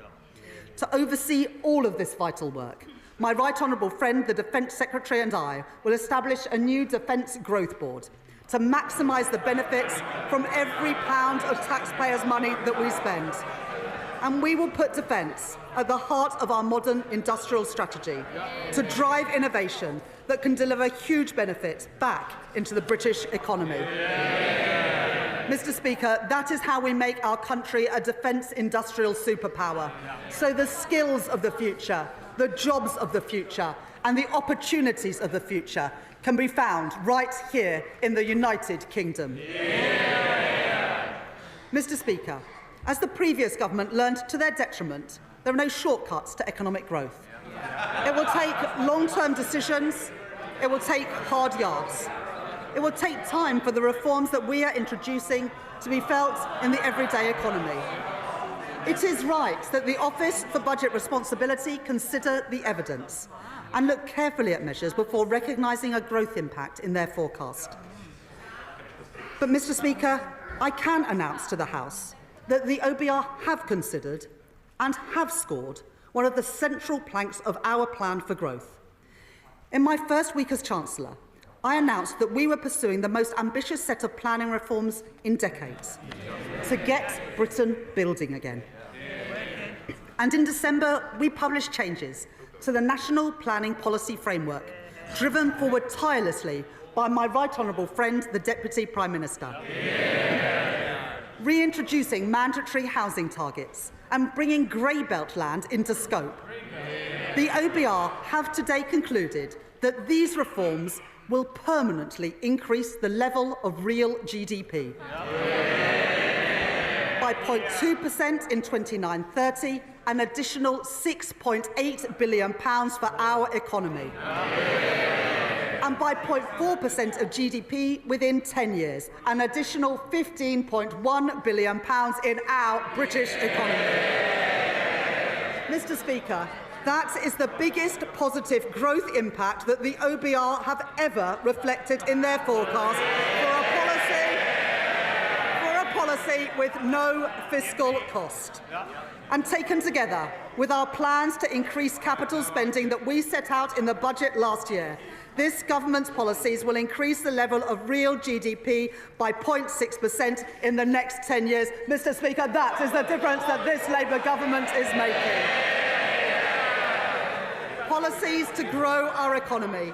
Promises by a Labour government, delivered by a Labour government, opposed by the parties opposite. Mr. Speaker, the planning system that we inherited was far too slow. The OBR have concluded that our reforms will lead to house building reaching a 40-year high. 305,000 homes a year by the end of the forecast period. And changes to the National Planning Policy Framework alone will help build over 1.3 million homes in the UK over the next 5 years, taking us within touching distance of delivering our manifesto promise to build 1.5 million homes in England in this Parliament. Homes promised by this Labour government, homes built by this Labour government, homes opposed by the parties opposite. The impact on our economy goes further still. I said at the election that we could not simply tax and spend our way to prosperity. We need economic growth.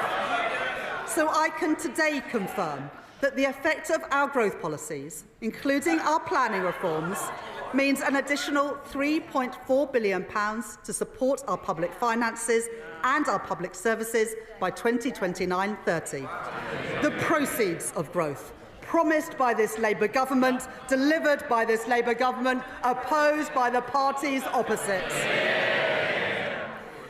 Mr. Speaker, earlier this week, we provided an additional £2 billion of investment in social and affordable homes next year, delivering up to 18,000 new homes and allowing local areas to bid for new development across our country, including sites in Thanet, in Sunderland and in Swindon.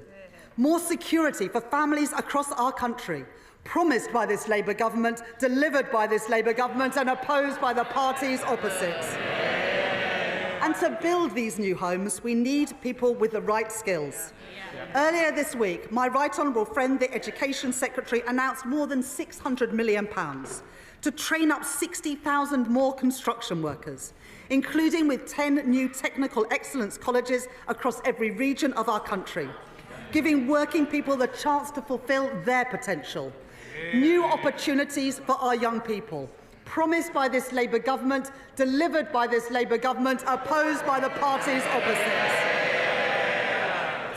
Mr. Speaker, all this is just the start.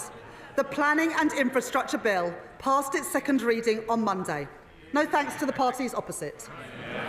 Once this bill completes its passage, it will help deliver the homes and infrastructure our country badly needs. And I say to the parties opposite, the British people will be watching. Because if the parties opposite don't support these reforms, let us be clear about what that means. They are opposing economic growth. They are opposing more homes for families. They are opposing good jobs across our country. We on this side are clear about whose side we are on. The parties opposite must decide too. This Labour government is taking the right decisions now to secure Britain's future. And today I can confirm to the House that the OBR have upgraded their growth forecast next year and every single year thereafter.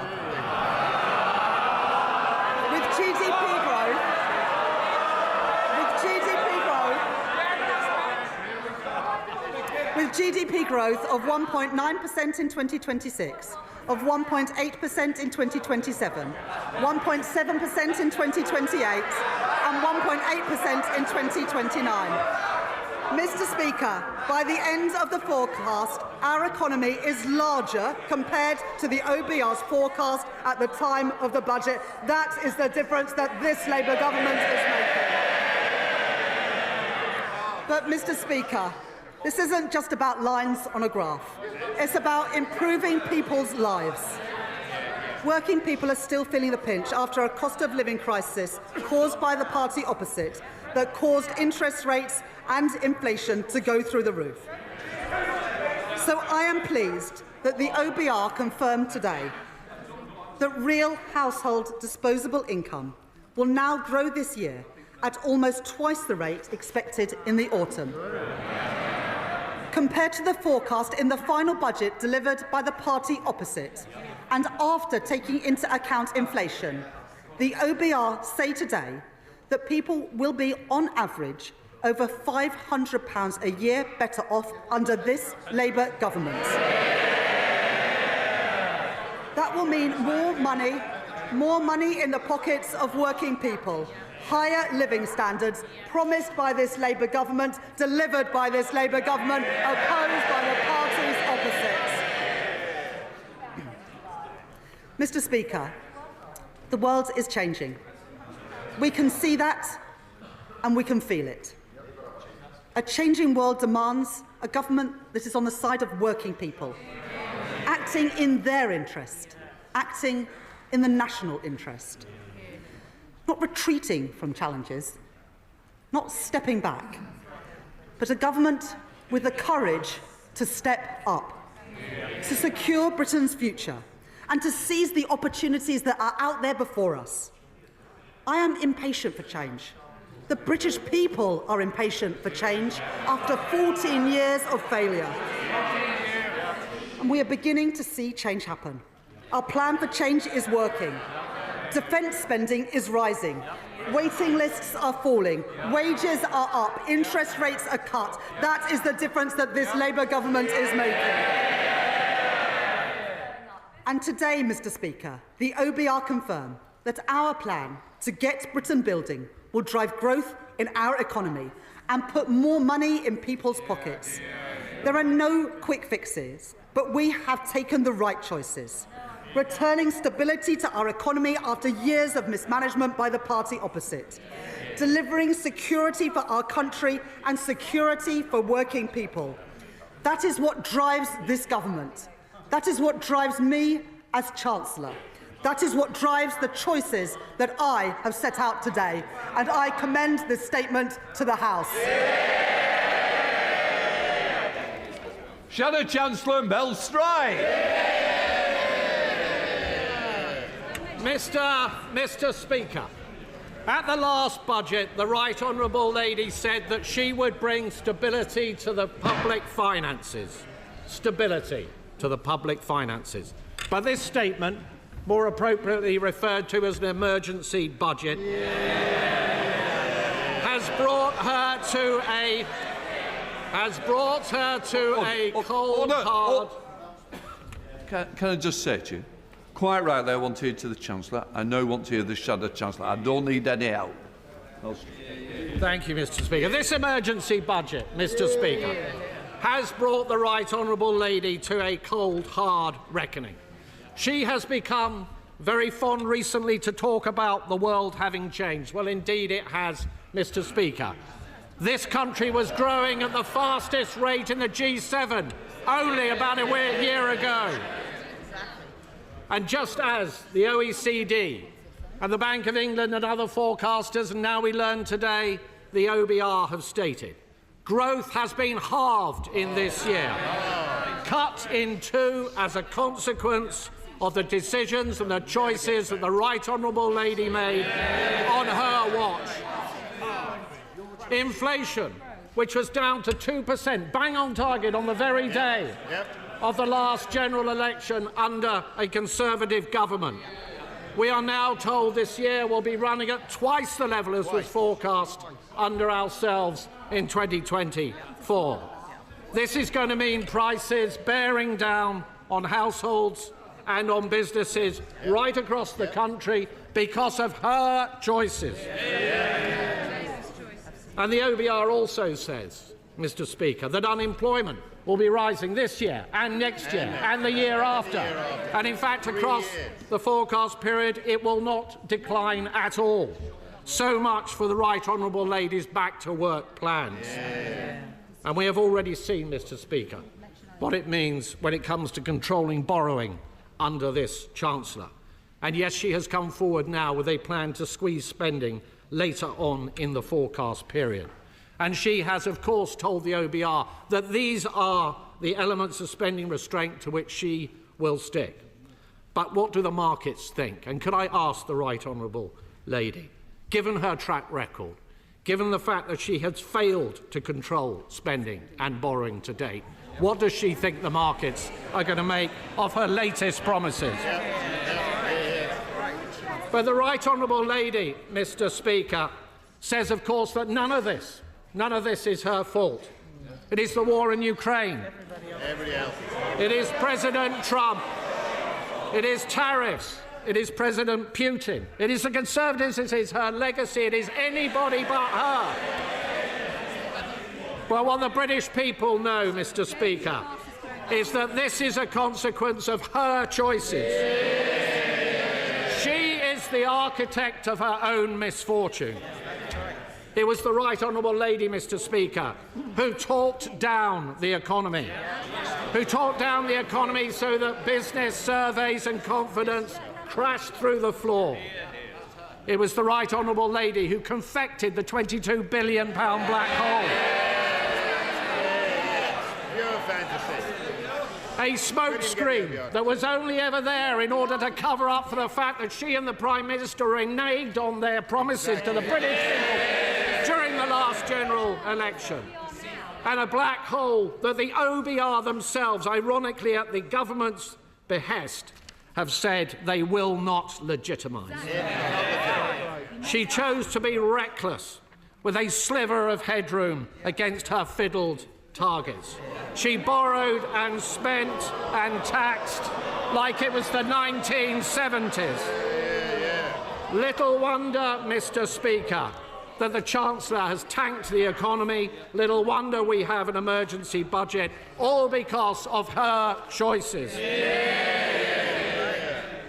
Now, the Chancellor likes to tour the television studios and tell everybody they should be thankful that she will not be ramping up taxes in this emergency budget as she did before. But that will be cold comfort to the millions up and down the country waiting in fear and trepidation for the start of the new tax year.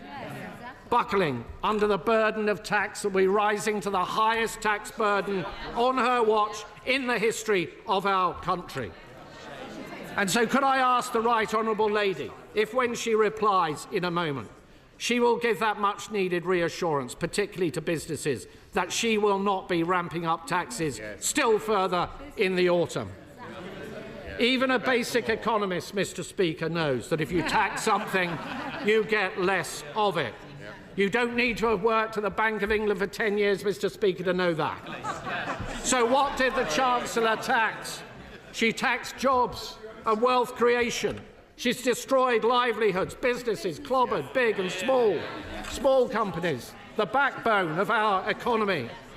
Enterprise crushed on the altar of her ineptitude. The CIPD telling us a third of those businesses affected will shed labour. Morrison's losing 200 jobs, Tesco 400, Sainsbury's 3,000 jobs lost. No wonder the Federation of Small Business say that outside of the pandemic, business confidence has been left at its lowest level on record.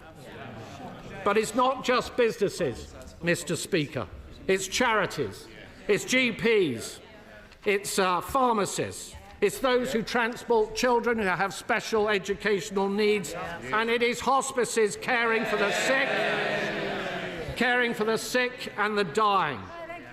In this House, Mr. Speaker, the Labour Party had the opportunity yesterday and last week to stop that, but they voted our amendments down. And we will never let their constituents forget it. Mr. Speaker, if you ramp up taxes, if you ramp up borrowing and spending without any commensurate improvement in productivity, it leads to growing inflation. And inflation has been increasing on this government's watch. It means that interest rates stay higher for longer. The Chancellor just now trumpeted the fact that there had been 3 interest rate cuts since the Labour Party came to office. She knows full well there should have been more than that had she managed. She knows full well. She knows full well. She knows full well, Mr. Speaker. She knows full well that interest rates are higher for longer because of the choices that she took. And this has led, Mr. Speaker, to servicing costs for our national debt, which is running at twice the defence budget. And today we have learned from the OBR that debt interest is to increase still further. None of this money, Mr. Speaker, is going to be spent on public services. It will be going down the drain. Mr. Speaker, the real black hole, Mr. Speaker, the real black hole is not the one the Chancellor invented, it is the one the Chancellor created. It's not a central problem, Mr. Speaker, the fact that this Chancellor is a gambler. Even with her fiddled fiscal targets, she left way too little headroom. Way too little headroom. And is not the truth that whilst the Right Honourable Lady said at the last budget that that was a once-in-a-Parliament reset, she rolled the dice on a wafer-thin margin, and she lost. Reckless with her fingers crossed, she fiddled the targets and she missed them.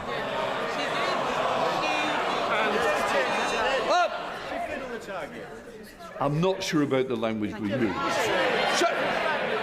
I think there are better words and more constructive words the Shadow Chancellor would prefer to use. Can I just point out, thank you, Mr. Speaker, can I just point out that all of her fiscal headroom disappeared, not just some of it. In fact, she went underwater to the tune of £4.1 billion.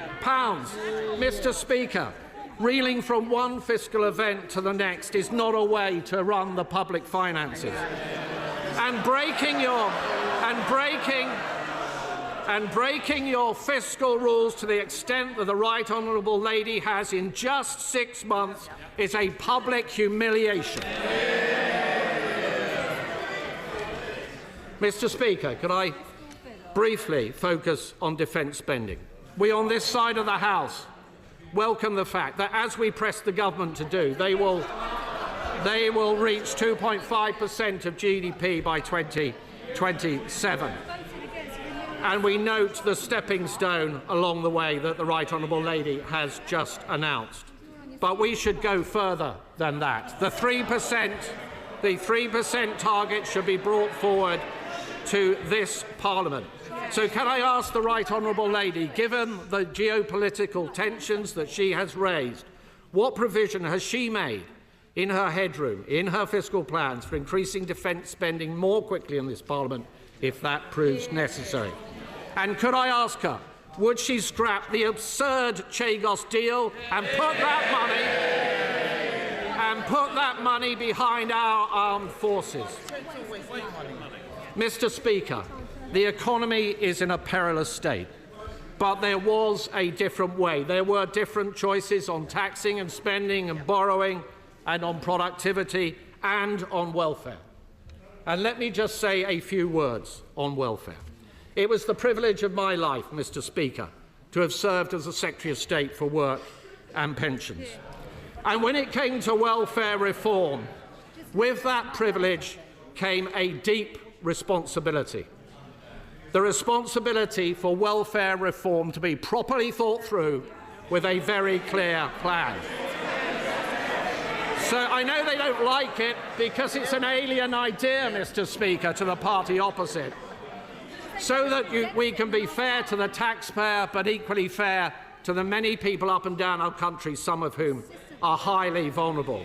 This was an approach on our watch that led to $5 billion of savings across the forecast period and 450,000 fewer people going on to long-term sickness and disability benefits as a direct consequence. And we would have gone further, much further, and we set out a clear plan, we set out a clear plan in our manifesto to do exactly that. But the party opposite rushed their changes. They had no plan. There was not a single mention of PIP, personal independence payments, in the Labour Party manifesto. When they got into office, they pussyfooted around and dithered. Why? Because it's deeply divisive within their rank and file. And then suddenly, when the Chancellor decided that she had run out of money, out the word went to find some savings in welfare, to scrabble around, to yank every lever possible. And the spectacle, frankly, Mr. Speaker, of what the OBR has said about the changes that were only announced last week by the Secretary of State for Work and Pensions is simply shambolic. Yes. We have gone from incompetence, Mr. Speaker, to chaos. There have been more changes in this policy than there were at the last minute to the profile of the Right Honourable Lady on LinkedIn. The result is the worst of all worlds, a wholly inadequate level of savings on welfare, with welfare costs still spiralling ever higher, and changes that were likely to harm many vulnerable people. So could I ask the Right Honourable Lady, when the Secretary of State for Work and Pensions came to the House last week with these changes, she did not provide an impact assessment. Was this because the OBR had not signed off the numbers? Was it because the department did not have enough time to produce one? Or was it only provided today, as many of us suspect, because this was thought to be a good time to bury bad news? Mr. Speaker, the forecast for growth is down, for borrowing costs is up, for inflation is up, and business confidence has been smashed in a million pieces. This Chancellor constantly trying to blame forces beyond her control. The right response is not to duck responsibility, but to build a resilient economy. The Right Honourable Lady would have us believe that that is what she is doing. But how can we believe this Chancellor? How can we trust this Chancellor? She is the Chancellor who said she would not increase borrowing, but she did. She said she wouldn't change her fiscal rules, but she did. She said she wouldn't put up national insurance, but she did. She said she wouldn't cut winter fuel payment, but she did. She said she wouldn't tax farmers, but she did. And she said she would not move to more than one fiscal event a year, and she just has. And now we are all paying the price of her broken promises. Today's numbers confirm it. We are poorer and we are weaker. To govern, Mr. Speaker, is to choose. And this Chancellor has made all the wrong choices. Chancellor of the Exchequer. OK, well, I know that the Chancellor hasn't been in this role, Sarah Chancellor hasn't been in this role for very long, but I mean, at least he's not misquoting Shakespeare today. If this was a budget, then it would be the Leader of the Opposition responding. Now, I'm glad that she's still in her place. I know that she'll want to get back to her office for a lunchtime steak soon. But the Right Honourable Gentleman, he talks about budgets. Let me remind the party opposite that the only emergency budget we have seen in recent years was in response to the party's disastrous mini-budget. A mini-budget that crashed the economy, sent mortgage bills spiralling and left a £22 billion black hole in our nation's finances.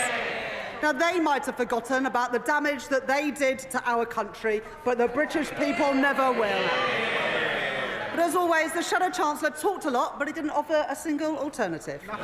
He says he opposes our tax rises, but he can't tell us whether he would cut the NHS to reverse them. He says he wants economic growth, but they abstained on the very planning reforms that the OBR have said will kickstart growth. Now, Mr. Speaker, you don't change the country by abstaining, by sitting on the fence. You change the country by leading, by taking action, and that is what this government are doing. And Mr. Speaker, he says he wants businesses to trade, but he doesn't want us to talk to the second largest economy in the world, or indeed our biggest trading partners in the European Union. He simply isn't serious. 4 months into the job and he's got no clue. He wants to talk about growth, but he doesn't say anything about the fact that the OBR has upgraded growth next year and every single year after. He talks about pensioners, but he forgets that it's his party to scrap the triple lock, which we are protecting, and which will mean the state pension rising next month by over £400. And Mr. Speaker, he talks about wages, but he forgets the fact that we are boosting wages by boosting the national living wage from next month. And Mr. Speaker, the Shadow Chancellor says nothing about living standards or this morning's fall in inflation, because the last Parliament was the worst on record, and the OBR today have revised up their forecast for family finances. Mr. Speaker, working people are always better off with Labour. Now, he is learning something, because at least this time he's asked a couple of questions, so let me respond to them. He asked what should the markets make. Well, what the market should see is that when I've been tested with a deterioration in the headroom, we have restored that headroom in full. That is the choices that I made. And he says that it's a slither of a headroom. Well, it's 50% more headroom than I inherited from the party opposite. When I was left with a slither of headroom, I rebuilt it after this government, last government eroded it. That is the difference that we've made. And whilst they left the public finances and the public services a mess, we wiped the slate clean, which means we have the flexibility now to increase defence spending, as we have done in the, as the leader of the Labour Party has done. The party opposite had 14 years to increase defence spending, and now they lately come to the party. And the Shadow Chancellor mentions welfare reform and his time at the Department for Work and Pensions. What a legacy. 1 in 8 young people not in education, employment or training. 1,000 people a day going on to personal independence payments. And the OBR say today that welfare spending as a share of GDP will now start falling, a far cry from what we had under the party opposite. And, Mr. Speaker, the Shadow Chancellor speaks about employment. Well, the OBR say that employment will increase, that wages will increase and that living standards will increase. What a change after 14 years of the Conservative Party. Well, the world is changing, and no one can be in any doubt about it. But the Conservative Party are stuck in the past, divided, out of touch and carping from the sidelines. They have no plan. No plan to kickstart growth, no plan to fix our public services, no plan to keep our country safe. The only plan for change they are working on is to change their party leader, and you can't blame them for that. So if they have no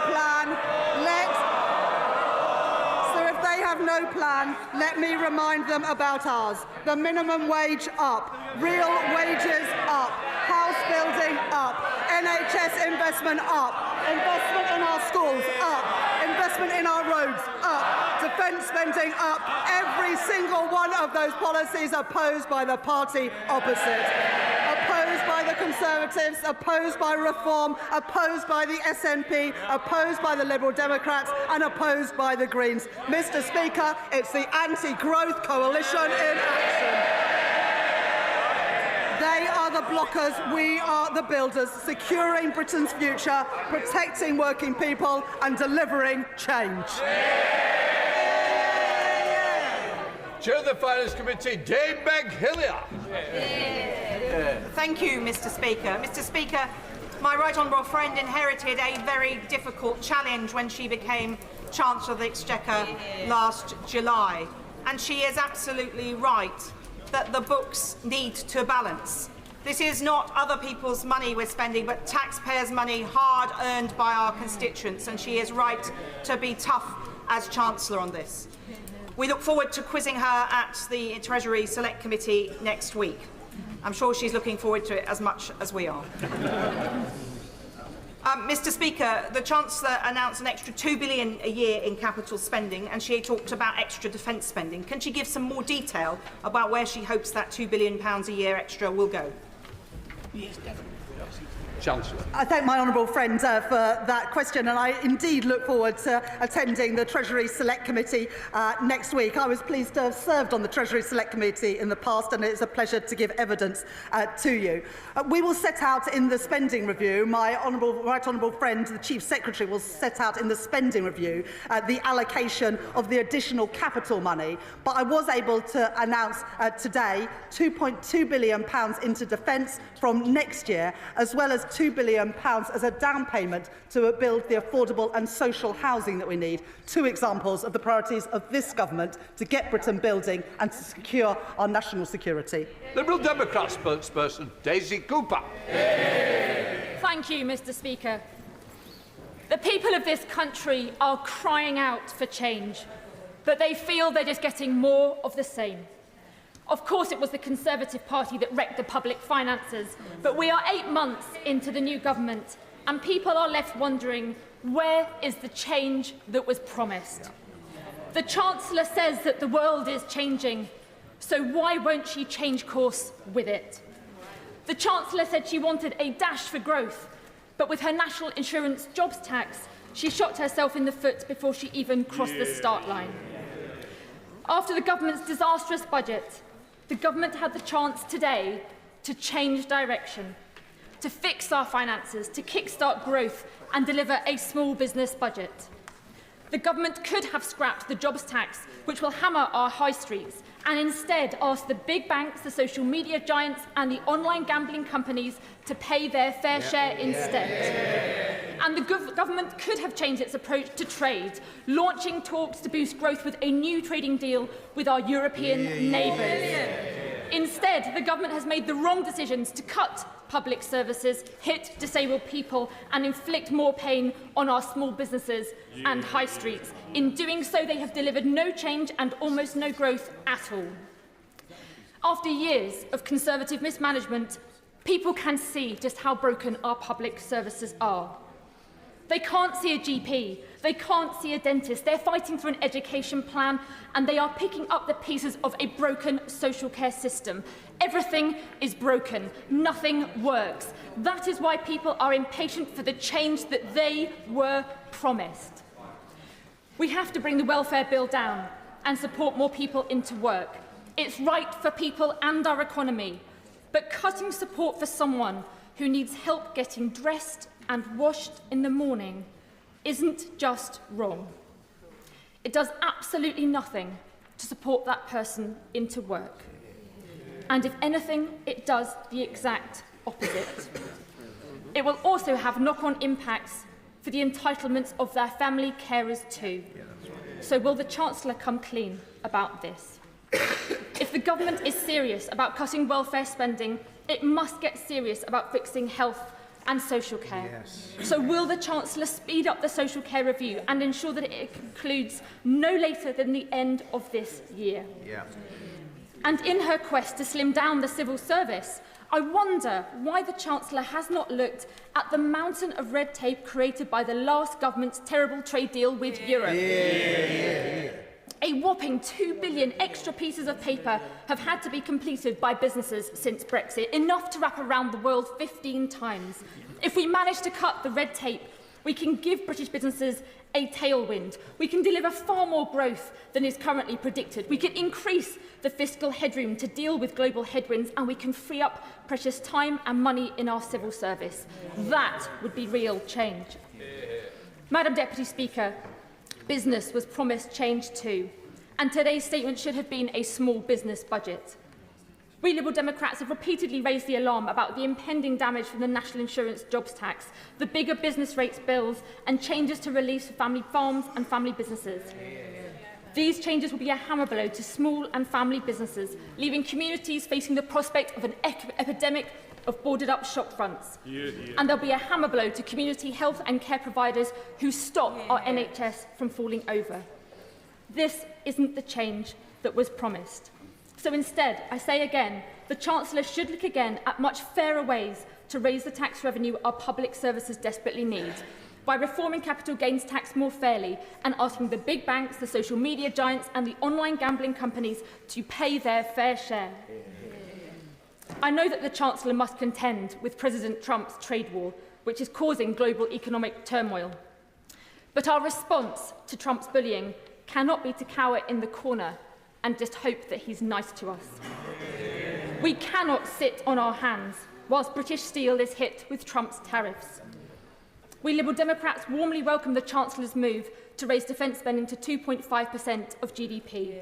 But instead of cutting the aid budget, which abandons the world's poor and damages our soft power, she should instead be covering the cost by raising the digital services tax, handing the tab to Elon Musk and Trump's other billionaire backers. At the very least, Madam Deputy Speaker, can the Chancellor categorically rule out any reduction in the tech tax in an attempt to appease the White House, especially when disabled people in Britain face eye-watering cuts? To conclude, Madam Deputy Speaker, I have a series of questions. Will the Chancellor recognise that cutting public services that are already stretched is a false economy? Will she accept that trying to bring down the welfare bill without fixing health and social care is a road to nowhere? Will she listen to the warnings from small and family businesses that her jobs tax will do more harm than good? Will she look at the fairer ways of raising revenue that we Liberal Democrats have put forward? And will she take the bold action we need to grow our economy by rebuilding our broken trading relationship with Europe? Madam Deputy Speaker, the public were promised change. Where on earth is it? Chancellor. Thank you, Madam Deputy Speaker. The Honourable Lady says, where is the change? Well, let me tell her. More money into our NHS with 2 million additional appointments and waiting lists falling 5 months in a row. We're rolling out breakfast clubs in primary schools from April this year. We're increasing defence spending to protect us in a more uncertain world. Additional support for carers, a living wage up, the Employment Rights Bill, and so much more. That is the difference we've made in 9 months, and we've only just got started. Now, the Honourable Lady talks about trade. Well, we believe in free trade. We are a small, open trading economy, and we benefit with trade links around the world, including with our single biggest trading partner, the United States of America. And it is right that we work with our allies in the United States to ensure that that free and open trade continues. That is in our national interest, and this government will always act in our national interest. At the same time, there is going to be a summit, as the Honourable Lady knows, between the UK and the EU in May, where we look to reset our relationship so that we can see more free trade and the better flow of trade, especially for our smaller businesses to be able to export around Europe. Now, the Honourable Lady talks about welfare. Well, the Honourable Lady has not admitted that there is a single problem in the welfare system as it exists today. Now, I'm not willing, this party is not willing, to write off 1 in 8 young people who are not in education, employment or training. It's why, for example, we have just announced this week with my Right Honourable friend, the Education Secretary, an additional 60,000 training places to train people up in the construction industries of the future, and a £1 billion package of personalised targeted support, because there are many disabled people, and the Honourable Lady knows this, who are desperate to work but aren't getting the support, were denied the support by the last government. And that's why we have said that there will be additional support for the most sick and disabled, and that personal support for getting people back into work. And that is the right approach, so that we have protections for those who need it, work for those who can, and a sustainable system that is here for generations into the future. But I do want to take on the main point that the Honourable Lady makes, because the Honourable Lady wants all the money for public services, but she doesn't want to raise the taxes to pay for them. The tax, at the moment we spend £105 billion a year on interest on government debt, and it seems that the Honourable Lady would just like more of that debt. She says you can't see a GP, you can't see a dentist. Well, Madam Deputy Speaker, how does the Honourable Lady, how do the parties opposite think that you pay for those things? You can't object to the tax increases and support the money that we've invested in our public services. And to say otherwise, I'm afraid, is fairy tales and the magic money tree. It just does not add up. The difference on this side of the House is that we will put money into our public services, explain where it comes from, and ensure that the public finances are on a firm footing. And that is the difference between our party and the parties opposite. you, Madam Deputy Speaker. Young people in my constituency, indeed across the country, have had an incredibly difficult time growing up. Austerity saw their further education budgets cut by 14%, then a pandemic, now war in Europe. So can the Chancellor please set out how her plans to get Britain building again will help my constituents, my young constituents, get the good non-graduate jobs they need in Loughborough, Shepshed and the villages? Thank you, Madam Deputy Speaker. And the honourable member, my honourable friend, speaks powerfully on behalf of his constituents in Loughborough. The additional homes, the 1.5 million homes that this government is building, will ensure that families in Loughborough have a chance of getting on the housing ladder, and young people in Loughborough will have the opportunities to help build those homes. That is the difference that we are making. More jobs, paying decent wages, more homes for our families. Glenn. Madam Deputy Speaker, I hope that the Chancellor next Wednesday in front of the Treasury Select Committee will reiterate her commitment not to come back with more tax increases. But could I turn to the OBR page 5, 1.2, where it says, while the government's planning reforms deliver a modest boost to the level of potential output of 0.2% in 2029, its cumulative growth between 2023 to 2029 is still 0.5 percentage point lower than we projected in October. And the level of productivity is 1% lower. I'd like to know what the Chancellor thinks about that, and can she confirm that the Employment Rights Bill has not been evaluated by the OBR? Well, the key point that the right honourable gentleman says there is that from 2023 to the end of the forecast, cumulative growth is lower. But of course, this government didn't come into power in 2023. We came into power in July 2024. And what the OBR numbers show, that the economy is bigger because of the changes that we've made. It's just a difference of the dates. I look forward to coming to the Select Committee next week, and I'm sure I'll take more questions from the honourable gentleman then. Yuan Yang. Thank you, Madam Deputy Speaker. The Chancellor has rightly championed economic stability in stark contrast to the previous government, indeed in stark contrast to the previous 5 Chancellors. Yet, as she has said, the world is becoming more unstable, and that global instability feeds through to rapid changes in official projections, which can constrain our room for action. Can the Chancellor reaffirm to us that despite these challenges, she will keep her focus on fiscal stability to meet the long-term missions of this government, to defend our country, to improve living standards, and to protect the most vulnerable in our society? Chancellor.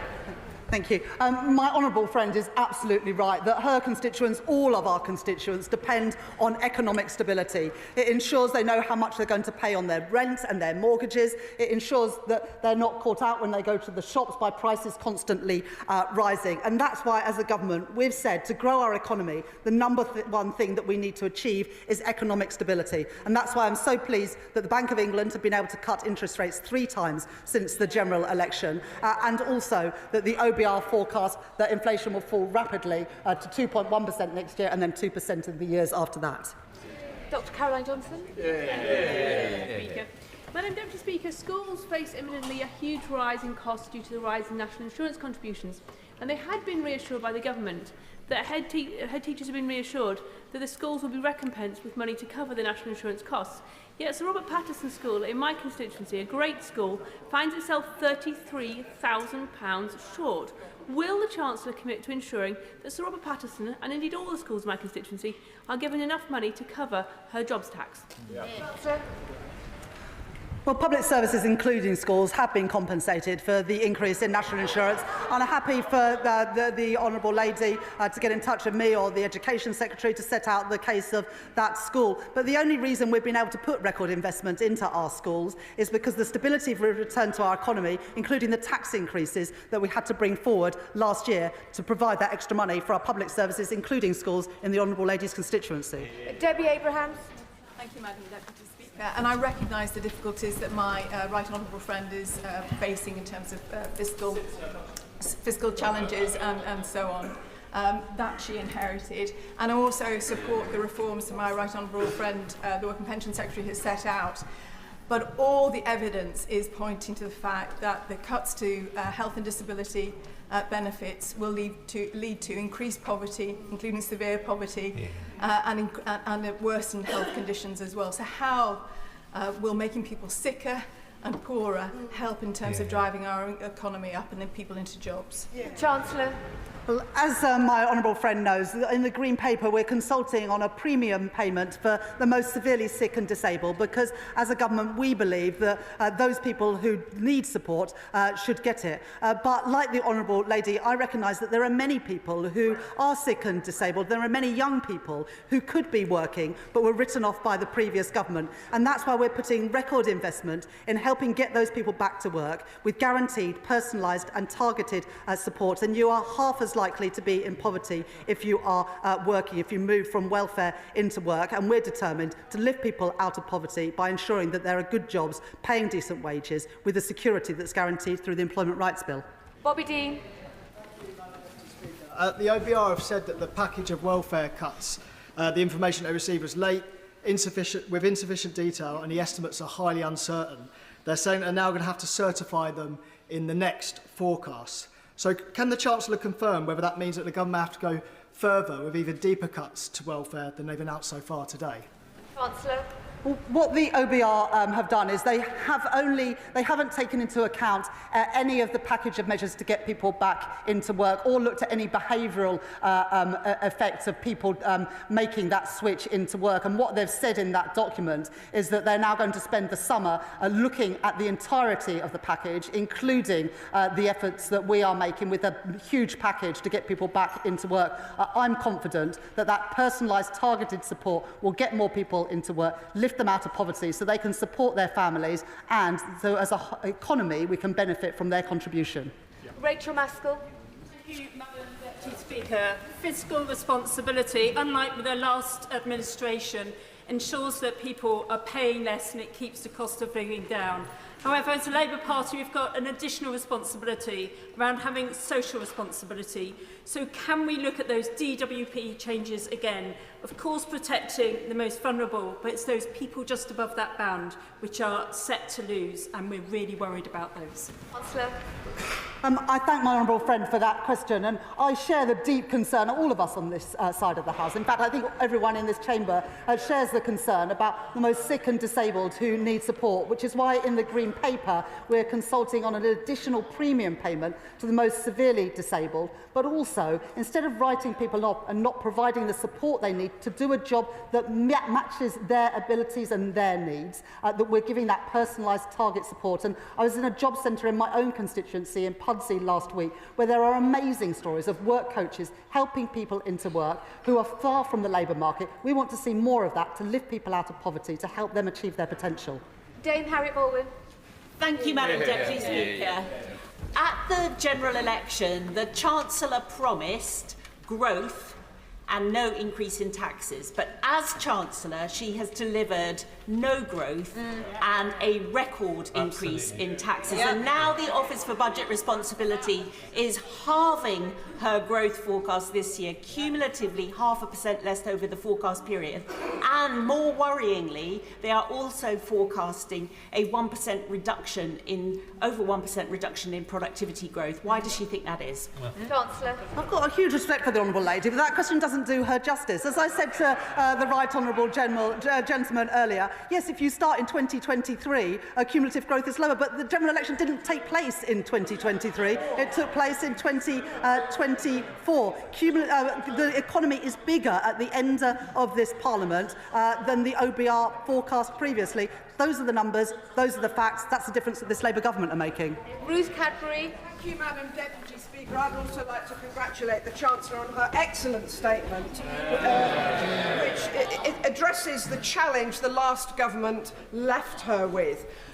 Madam Deputy Speaker, to drive growth across the UK, new heavy and light rail infrastructure is badly needed. So what work is the Chancellor doing to develop new models of funding in order to deliver these important projects? Chancellor. I thank my honourable friend for that question. And one of the reasons that we've put an additional £13 billion into capital spending over the forecast period is that we can then invest in the infrastructure that our country needs, including in transport infrastructure, which I know the honourable lady, as chair of the Select Committee, has a keen interest in. And she's absolutely right that we do need to look more at how we can leverage in private sector funding for a whole range of projects, including the Lower Thames Crossing. Chris Coughlin. Thank you, Madam Deputy Speaker, and I'd like to declare an interest as an alumni of London Business School. The Chancellor will recall on the Treasury Committee in November that I asked her to look at a specific London Business School paper on using defence spending, specific public R&D on defence spending to boost economic growth. I was delighted to hear that the Treasury did evaluate that specific paper by Professor Paolo Saruco as part of the spring statement, and has listened to me and the Liberal Democrats. So does the Chancellor agree with me that using defence spending focused on public R&D can be one way not only to keep us safe, but also to raise productivity and boost economic growth? Chancellor. I thank the honourable gentleman for that question, and I look forward to taking more questions from him at the Select Committee next week. When I've been to visit defence companies or met our armed forces, they tell me about the amazing ability that new technology and innovation has to help them do their jobs better in keeping our country safe. And so as we invest more in defence and get to that 2.5% of GDP, it is absolutely right, as I've set out today, that more of that money is used for innovation, R&D and new technologies. Zubair Ahmed. Thank you, Madam Deputy Speaker. Congratulate my right honourable friend on grasping the challenges and the opportunities that this new world presents us. Opportunities that will mean that in my constituency of Glasgow South West there will be more investment into the defence sector. And Madam Deputy Speaker, that is timely, because after 18 years of SNP government, 1 in 6 people in my constituency are economically inactive. Will my right honourable friend agree with me this investment will finally raise their ambitions and raise their pay packets? Chancellor. Well, unlike the SNP, the Labour Party supports investment and jobs in the defence sector in Scotland that support people in Glasgow and South West and in many other parts of Scotland. More good jobs for young people, more jobs paying decent wages, keeping our country safe. That's what this party believes in. It's a shame the SNP believe in something entirely different. Thank you, Madam Deputy Speaker. A cloud hangs over the economy in northern Lincolnshire at the moment, with the potential for significant job losses at the Scunthorpe Steelworks. In view of that, could the Chancellor give an assurance that funding will be available, not only to look after any redundant workers, but also to attract new business and retraining for existing workers? Chancellor. At the general election, we set out our plan for a steel fund as part of the National Wealth Fund. I absolutely understand the concern of the honourable member and other honourable members in the House about the future of the steel industry in this country. We were able to improve the deal for Tata to protect more jobs in South Wales. We want to have a thriving steel sector right across the UK, and we'll continue to work with the company and with the trade unions there to achieve just that. Richard Bergen. Thank you, Madam Deputy Speaker. Making cuts instead of taxing wealth is a political choice, and taking away the personal independence payments from so many disabled people is an especially cruel choice. A disabled person who can't cut up their own food without assistance, and can't go to the toilet without assistance, and can't wash themselves without assistance will lose their personal independence payment. So hasn't the government on this taking the easy option of cutting support for disabled people, rather than the braver option, which would be to tax the wealthiest through a wealth tax? Madam Deputy Speaker, there is nothing progressive, there is nothing Labour about not supporting people who are disabled and sick and young people to do jobs that are commensurate with what they are able to do. And 1 in 8 young people have been effectively written off by the party opposite, and we're not willing to leave them in that position. And we are consulting in the Green Paper on an additional premium to pay to the most sick and disabled, because we recognise that people need need support from the state. But too many people are not given the opportunities to fulfil their potential, and we're not willing to carry on like that. In the budget last year, we got rid of the non-dom tax status, we increased capital gains tax, we introduced VAT on private schools, and we changed the rules of inheritance tax. So I don't recognise what the honourable gentleman says. Dave Dugan. Thank you, Madam Deputy Speaker. The Chancellor tells us the world has changed, and if that's true to allow her to stick the boot into disabled people, it must also be true then to allow her to review her income tax rates, perhaps commensurate with those existing in Scotland, which has saw the Scottish economy grow in January by 0.3%, while the UK contracted by 0.1%. She could also choose to revise the government's position on reaccessing the single market in the European Union, which would allow a 30 billion recurring return with no compensation required, or a 1% tax on assets over 10 million. A wealth tax, as one of our backbenchers has just highlighted, 40 billion recurring every year with no need for compensation. If she's got the disabled, the WASPy women, pensioners and hospices in her crosshairs, why can she not tap up multi-millionaires for a few quid? The world has changed, and we can see that all around us, which is why our defence is more important than ever. That's why it's so astonishing that the SNP continue to oppose the nuclear deterrent. Preet Gill. Thank you, Madam Deputy Speaker. I commend the Chancellor on her statement. Does my right honourable friend agree with me that the party opposite doesn't understand the link between their total failure to get houses and infrastructure built that our constituents desperately want and the economic constraints that we are facing today? I thank my honourable friend for that question, and she speaks powerfully on behalf of her constituents in Birmingham. We need to build the homes that all of our constituents are crying out for. The level of home ownership had declined under the previous government, and we're determined to turn that around, as well as building the affordable and social housing that our country needs. And as we build those homes, more good jobs for young people with pride in their work, good jobs paying decent wages, backed by the increase in the national living wage and our employment rights bill. James Cleverly. Thank you, Madam Deputy Speaker. Her Transport Secretary failed to stand up to the transport unions. Health Secretary failed to stand up to the health unions. Her Work and Pension Secretary failed to stand up to the backbenches of her own party. Her savings are predicated on getting rid of a whole tranche of civil servants. How can we have any confidence that she or the Prime Minister will stand up to the civil service unions?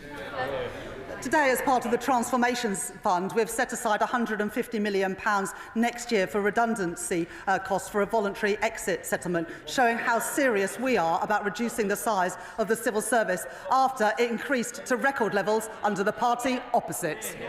Michelle Strogan. Thank you, Madam Deputy Speaker. Communities like mine in Barrow-in-Furness feel more acutely the failures of the previous government.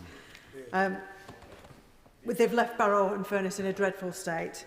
Does the Chancellor agree with me that it's through this government's commitment and funding towards Barrow-in-Furness and our defence sector that we will change things transformationally on the ground in Barrow and mean that Barrow can be a blueprint for how the defence pound can be better spent across our constituencies?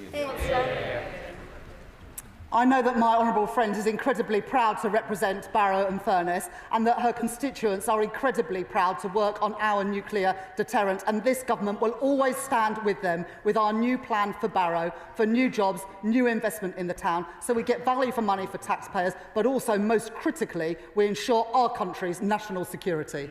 Sir John Hayes. Thank you, Madam Deputy Speaker. The Chancellor was right to highlight productivity as an issue, and right too to focus on skill shortages, although she didn't explicitly note the implicit link between them. She failed, however, to say that her productivity ambitions have been scaled back and that the number of NEETs, young people not in education, employment, training, that she noted, is growing, actually.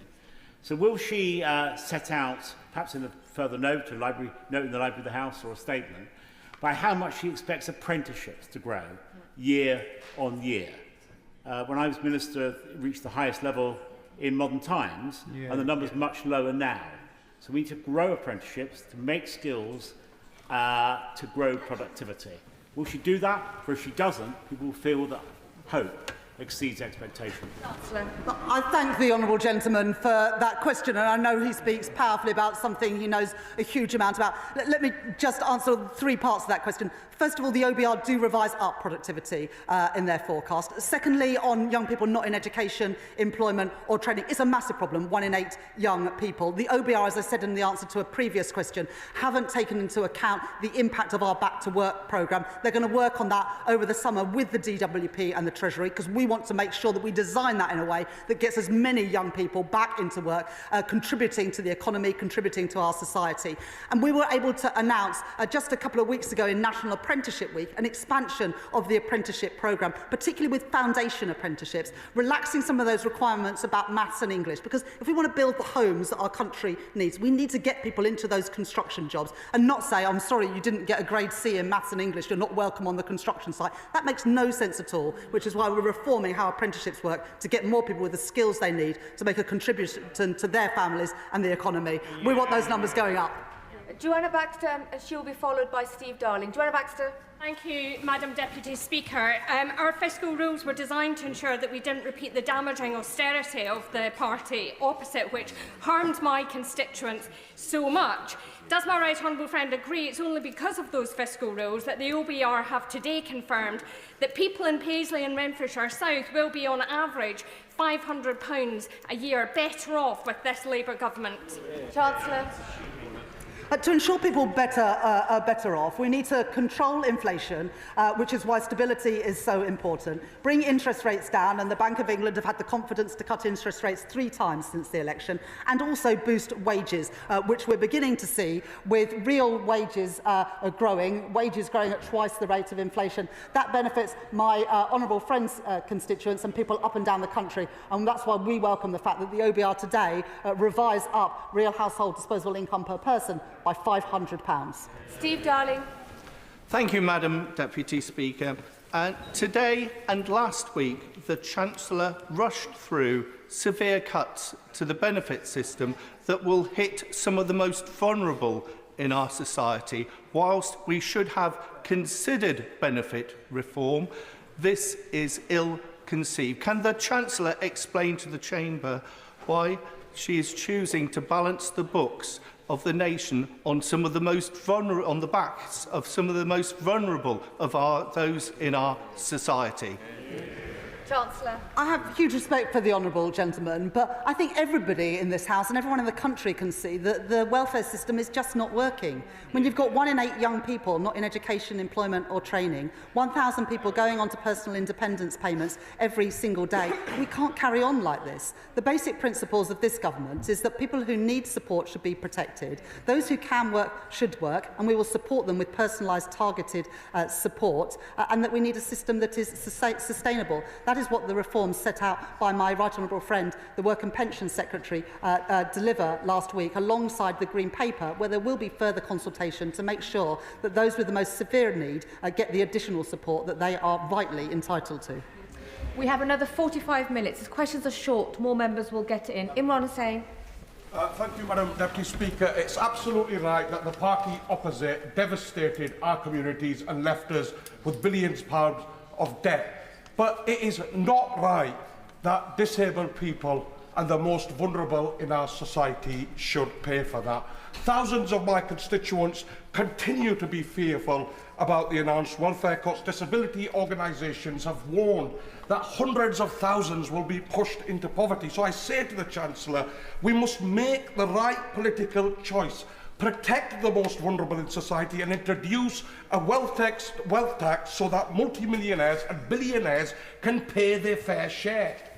Chancellor. But my honourable friend represents the constituency that neighbours mine, and he knows and I know that there are far too many people in both of our constituents, in Leeds and Bradford, who are written off. People who are not working, who are quite capable of working if they were given the support. People who may be disabled, but doesn't mean they can't work and contribute if they are given the proper support. And that's what the party opposite failed to do. That's what our government are determined to deliver. And we will work with disabled groups, we will work with job centres, including the one in Pudsey where I was last week, to make sure that we support people to fulfil their potential, not writing them off like the party opposite did. Sir Julian Lewis. Yes. I welcome the Chancellor's emphasis on defence expenditure and his support for the nuclear deterrent. But does she accept that by his actions in Ukraine, Putin has restarted the Cold War? And will she bear in mind that during the 1980s, up to the end of the Cold War, we were spending regularly between 4.5% and 5% of GDP on defence? That's the sort of scale that's really required. The honourable gentleman has long been an advocate of spending properly on defence, and that's why we've set out a fully funded and costed plan to get to 2.5% in the next 2 years and then 3% in the next Parliament. The world has changed. We can see that all around us. This government will always put our national security and our defence first, and as the situation evolves, of course, so will we. Andy MacDonald. Thank you, Madam Deputy Speaker. I thank the Chancellor for her statement. She's absolutely right to highlight the stimulus that the Employment Rights Bill will bring to our economy. But I respectfully say to her that the impact of the cuts to welfare payments will reduce the incomes of some of the poorest constituents in my Middlesbrough and Thornaby East constituency. And that contrasts with the easy ride that the very wealthy get from lower margins of tax on their assets and gains than my constituents face through income tax. The world indeed has changed since she settled her fiscal rules. So will the Chancellor consider putting capital gains tax on an equal footing with income tax or implementing a wealth tax, which is a 2% rate on assets worth over £10 million to improve the country's finances? Chancellor. At the budget last autumn, we increased taxes by £40 billion without asking working people to pay more. We did that by abolishing the non-dom tax status, by increasing the rates of capital gains tax, tightening the rules around inheritance tax, and yes, by asking businesses to pay more as well. So we have already raised taxes to put more money into our health service, reduce NHS waiting lists, and to have free breakfast clubs at primary schools. But what the Spring Statement shows today is that by growing our economy, we can increase the size of the economy through the planning reforms and therefore ensure there are more money for our public services. That's why the #1 priority of this government is growth, and why I'm so pleased today that the OBR say that by the end of this Parliament the economy will be bigger than that we inherited from the Conservatives. Sammy Wilson. Thank you, Madam Deputy Speaker. The Chancellor has claimed today that she's building a foundation on the foundations for the economy, but sadly the foundations are foundations of sand, built on increased borrowing, higher inflation, lower growth, jobs taxes, etc. Can she tell us how these structures will stand against the economic forces which are coming to affect the United Kingdom and she has described today? And specifically, could she tell us what proportion of the Transformation Fund will be available to the Northern Ireland Executive for important transformation of public services in Northern Ireland? Chancellor. I thank the honourable gentleman for that question. The OBR are really clear that the economy at the end of this Parliament will be bigger than they previously envisaged, bigger than the plans we inherited from the previous government, and the average person with real household disposable income will see their incomes rise by £500. So we're already beginning to deliver the change that we promised. In the budget last year, I was able to announce the biggest ever settlements for Scotland, Wales and Northern Ireland. That continues to be the case after the Spring Statement today. John Grady. Thank you, Madam Deputy Speaker. Reckless management of public finances leads to higher costs of government borrowing. And as any economist will tell you, that increases the cost of capital across the British economy, putting at risk and increasing the cost of essential investments in housing and infrastructure that my constituents desperately need. Would my right honourable friend agree with me that this is a very important reason why it is essential to manage public finances carefully, unlike the last Conservative government, and unlike the government in Scotland, which is over-familiar with emergency budgets? My honourable friend is absolutely right. The importance of robust fiscal rules that, even in difficult economic circumstances, we continue to meet through the decisions that I've set out today. And the reason economic stability is so important is that we saw what happened in the last Parliament, where a government borrowed beyond its means. And the people who lost out were not the wealthy. It was ordinary working people who paid more in the shops, more on their mortgages and more on their rents. This government will never repeat the mistakes of Liz Truss and the party opposites. Dr. Luke Evans. The Chancellor's created a storm and now is complaining about the rain. She increased spending to 70 billion, she increased borrowing by 30 billion, she increased tax by 40 billion, and yet the economy shrank in January. Now, she did talk about change and the abolition NHS England. Now, I put a written question in to the department to say how much would this cost. They said there would be some upfront costs, but couldn't specify. So with this top-down change, could she tell me what the estimated cost is of abolishing NHS England?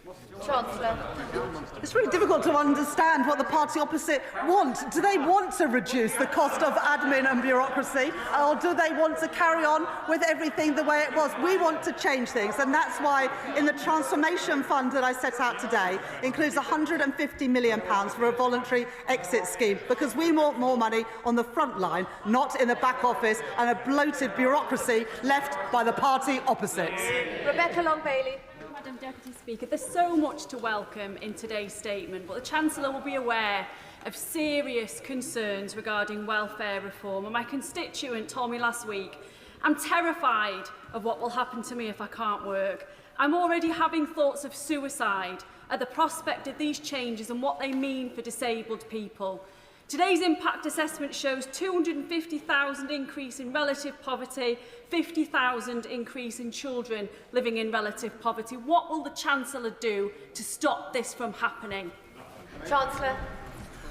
Well, the honourable lady speaks about a constituent who is in work, and she, I'm sure, like others, will welcome the work that Charlie Mayfield has done about ensuring that people with sickness and disability can stay in work, because we know that the best place for people is in work for their health, both physical and mental. But we know too often when people drop out of the labour market, they really struggle to get back in. So alongside the targeted support to get people back into work, we're determined to work with businesses to ensure more people with sickness and disability can stay in work, contributing to their family finances and contributing to the wider economy.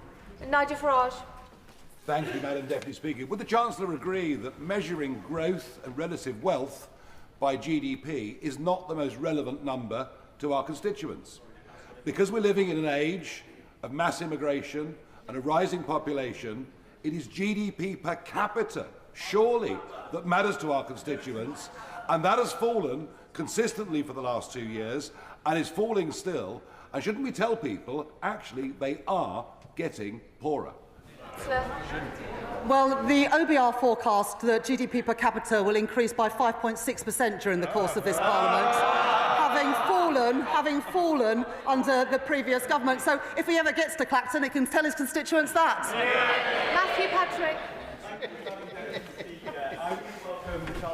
£3 billion into a transformation fund to sort out how government is run. Does the Chancellor agree with me that this is reform that the Tories ducked, should have done it, didn't do it, and actually their failure to address this put pressure on frontline services and stretched public finances? Chancellor.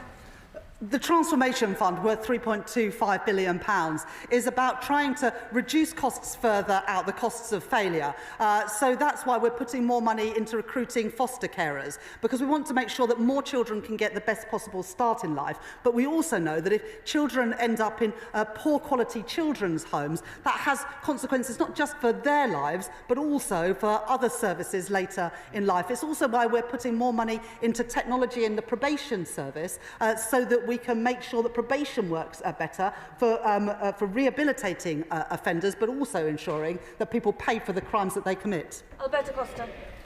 Thank you, Madam Deputy Speaker. The Chancellor rightly reminded this House in her statement that the British public are watching. And among the British public watching are tens of thousands of the most vulnerable pensioners in our society. Can she please explain to the House what is Labour about removing the winter fuel payment from those having £13,500 a year. Next month, because of the triple lock which we've been able to protect, the basic state pension, the new state pension, will increase by more than £400. And during the course of this Parliament, because of the triple lock, which the Shadow Chancellor opposes, the triple lock will cost an additional £31 billion. So that's the protection that we're giving to pensioners, as well as record investment into our NHS, which of course older people use with greater frequency than anyone else. Zara Sultana. You, Madam Deputy Speaker. The UK is the 6th richest country in the world, yet over 1 in 3 children and 25% of adults live in poverty. Since Labour came into power, 25,000 more children have been pushed into poverty due to the two-child benefit cap. And now, according to the government's own impact assessment, over 250,000 people will be pushed into poverty as a result of these cuts, including 50,000 children. So I asked the Chancellor, who earns over £150,000 annually, has accepted £7,500 worth of free clothing, and recently took freebie tickets to see Sabrina Carpenter. Does she think austerity 2.0 is the change people really voted for? There's nothing progressive and there's nothing Labour about pouring more money into a broken system. Under the changes that we're bringing about, we're going to help young people who are not in education, employment or training by giving them targeted support. And as I set out in the statement earlier, the OBR so far have not scored any of the Back to Work programme, which is the biggest Back to Work programme that we've seen for many, many years. They're going to do that work over the autumn. But we know that the best way to lift people out of poverty is to get them into good work, secure work, paying a decent wage. We're increasing the national living wage, so it will go up by £1,400 for someone working full-time from next month, as well as the Employment Rights Bill, which ensures that people will have security at work. That's the difference that this Labour government is making. Adrian Ramsey. Thank you, Madam Deputy Speaker. The Chancellor knows that our economy has been driven to the edge over the last 15 years, with ordinary people forced to bear the burden while a small minority have amassed extreme wealth. This is something she could change, and her own backbenchers are lining up to argue for a wealth tax. So why won't she do the fair and right thing and introduce a tax on the very wealthiest, rather than launching austerity 2.0 and removing vital support from disabled and ill people? The best thing that we can do for our constituents is build the homes that they desperately need. And so I really have no understanding of why the Green Party voted against the Planning and Infrastructure Bill this week. What have they got against to get families getting homes and young people getting jobs? Amanda Martin. Thank you, Madam Deputy Speaker. Today's defence announcement by my right honourable friend, the Chancellor, is fantastic news for my city. It delivers security for working people across the country and cements Portsmouth as not just the historic home of the Royal Navy, but the future home. Does she agree with me that after 14 years of the benches opposite, decimating all areas of our armed service, imposing 3 Portsmouth ministers on my city, and axing shipbuilding from our city, it has fallen to this government to once again fix the mess inherited by you, by the people over there. Almost said you lot, sorry. Securing the naval base operation and those serving our country for the future. My honourable friend is a proud advocate for her city of Portsmouth, and this government is a proud advocate for the people of Portsmouth. That's why we've put investment into the Portsmouth naval base in the spring statement today. As we grow what we spend on defence to keep our country safe and secure, we want to ensure that there are more good jobs, paying decent wages, to make Britain a defence industrial superpower and to support those who serve on the front line. Wendy Morton. Thank you, Madam Deputy Speaker. Today, the Chancellor could have taken action to reverse the damage that she has done to constituents and businesses in my constituency and beyond, but she's failed. She's chosen not to do so. So what does she say to the pensioners, the farmers, the businesses, the charities, the hospices, and all those hard-working people who now face her huge tax rises? Chancellor. When I became Chancellor, I inherited £22 billion, a black hole in the public finances left by the party opposite, and we've taken action to address the hole in our public finances. And what I would say to the honourable lady's constituents, and indeed, right honourable lady's constituents, is that when they are waiting for an NHS appointment, they're now going to see a doctor and a nurse quicker than they did under the last government, because NHS waiting lists have fallen for 5 months in a row. Ron Slinger. Thank you, Madam Deputy Speaker. Does my right honourable friend agree with me that the main contrast between this and the last government is strength versus weakness? They were too weak to crack down on wasteful spending, they were too weak to address the tax breaks and loopholes for the wealthy, and they were too weak to take on the blockers in the planning system. So does she further agree with me that as the party of vested interests opposite seeks to conserve what has failed, it will take this Labour government to have the strength to take the tough, long-term decisions to build a better and much fairer Britain? The OBR today have scored some of the planning measures that we've taken, which will mean that by the end of the Parliament, the economy is £6.8 billion bigger and will contribute £3.4 billion to our public finances and our public services. That's only possible because we are taking on the vested interests and getting Britain building, backing the builders, not the blockers. And we are the government who have increased spending, who are increasing defence spending to 2.5% of GDP. The Tories had 14 years and they failed to do that. We've done that in the first year of this Labour government.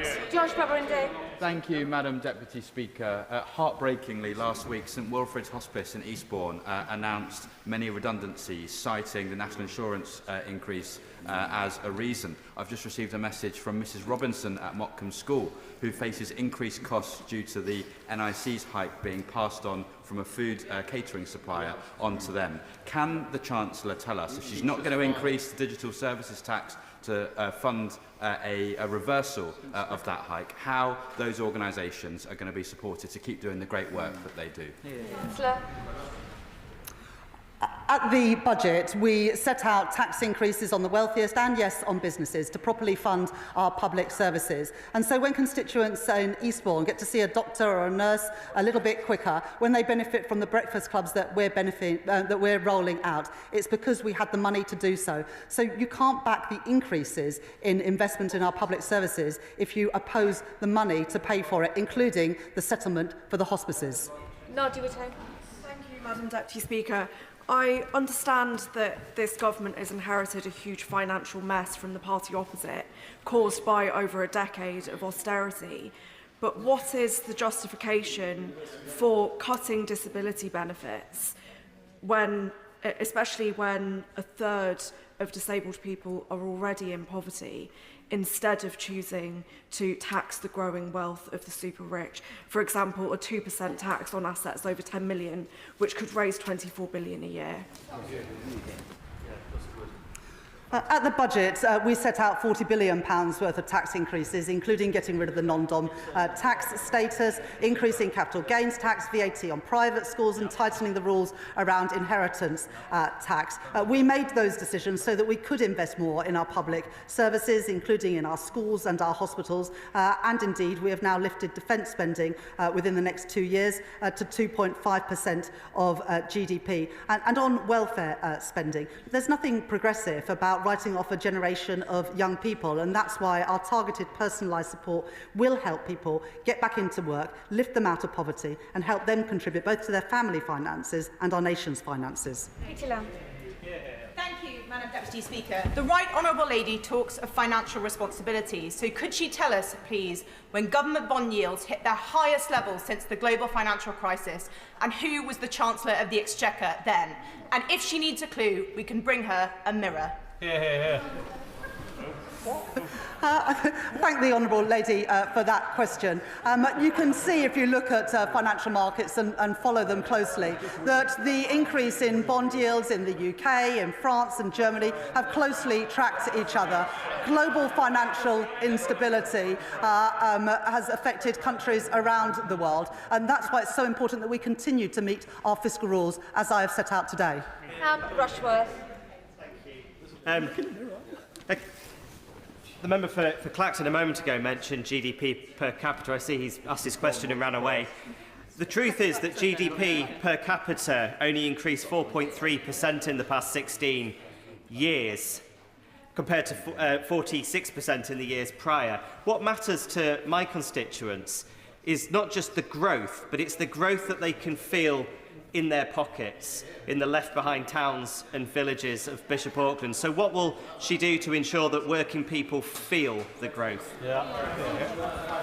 My honourable friend is absolutely right, and this government wants people in Bishop Auckland and constituents across our country to feel the benefits of that growth with good jobs, paying decent wages in all parts of the country. That's why we are increasing the national living wage. That's why we are making work pay, and that's why we are backing the builders, not the blockers, to create new jobs, new homes for families, new transport infrastructure, new energy infrastructure. And that's why the OBR today say that compared to the plans we inherited, real household disposable income per person is set to rise by £500 by the end of this Parliament, showing the difference that this government is making. Clarence Meddy.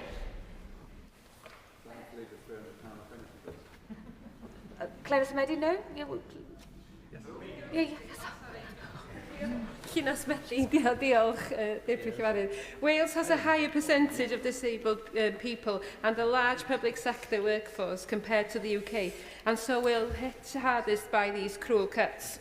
All this damage by self-imposed fiscal rules. There have been 5 major changes to fiscal rules since 1997. Will the Chancellor now change them so she doesn't impose further austerity? Have it all. In the budget last year, we provided the biggest ever settlement for the Welsh Government, and yet Plaid voted against that. I don't understand why the honourable member doesn't want money to go to Wales and to her constituents. Holly Billington.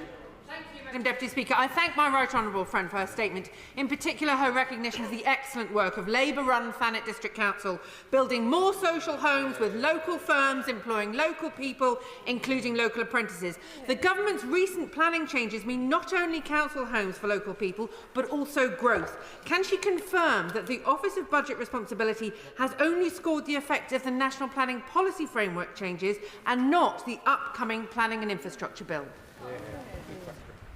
I thank my honourable friend for that question, and I was pleased to note in my statement today that Thanet have already come forward with plans to build affordable housing as part of the affordable housing plan, which I set out more money for in the statement today. What I would say to the honourable lady is that the parties opposite who abstain and vote against the planning bill are voting against homes for our constituents, and they're voting against jobs for our young people. On this side of the House, we back the builders, not the blockers. We back opportunities for young people and families housing for our constituents. It's a shame the parties opposite don't do the same. Graham Stewart.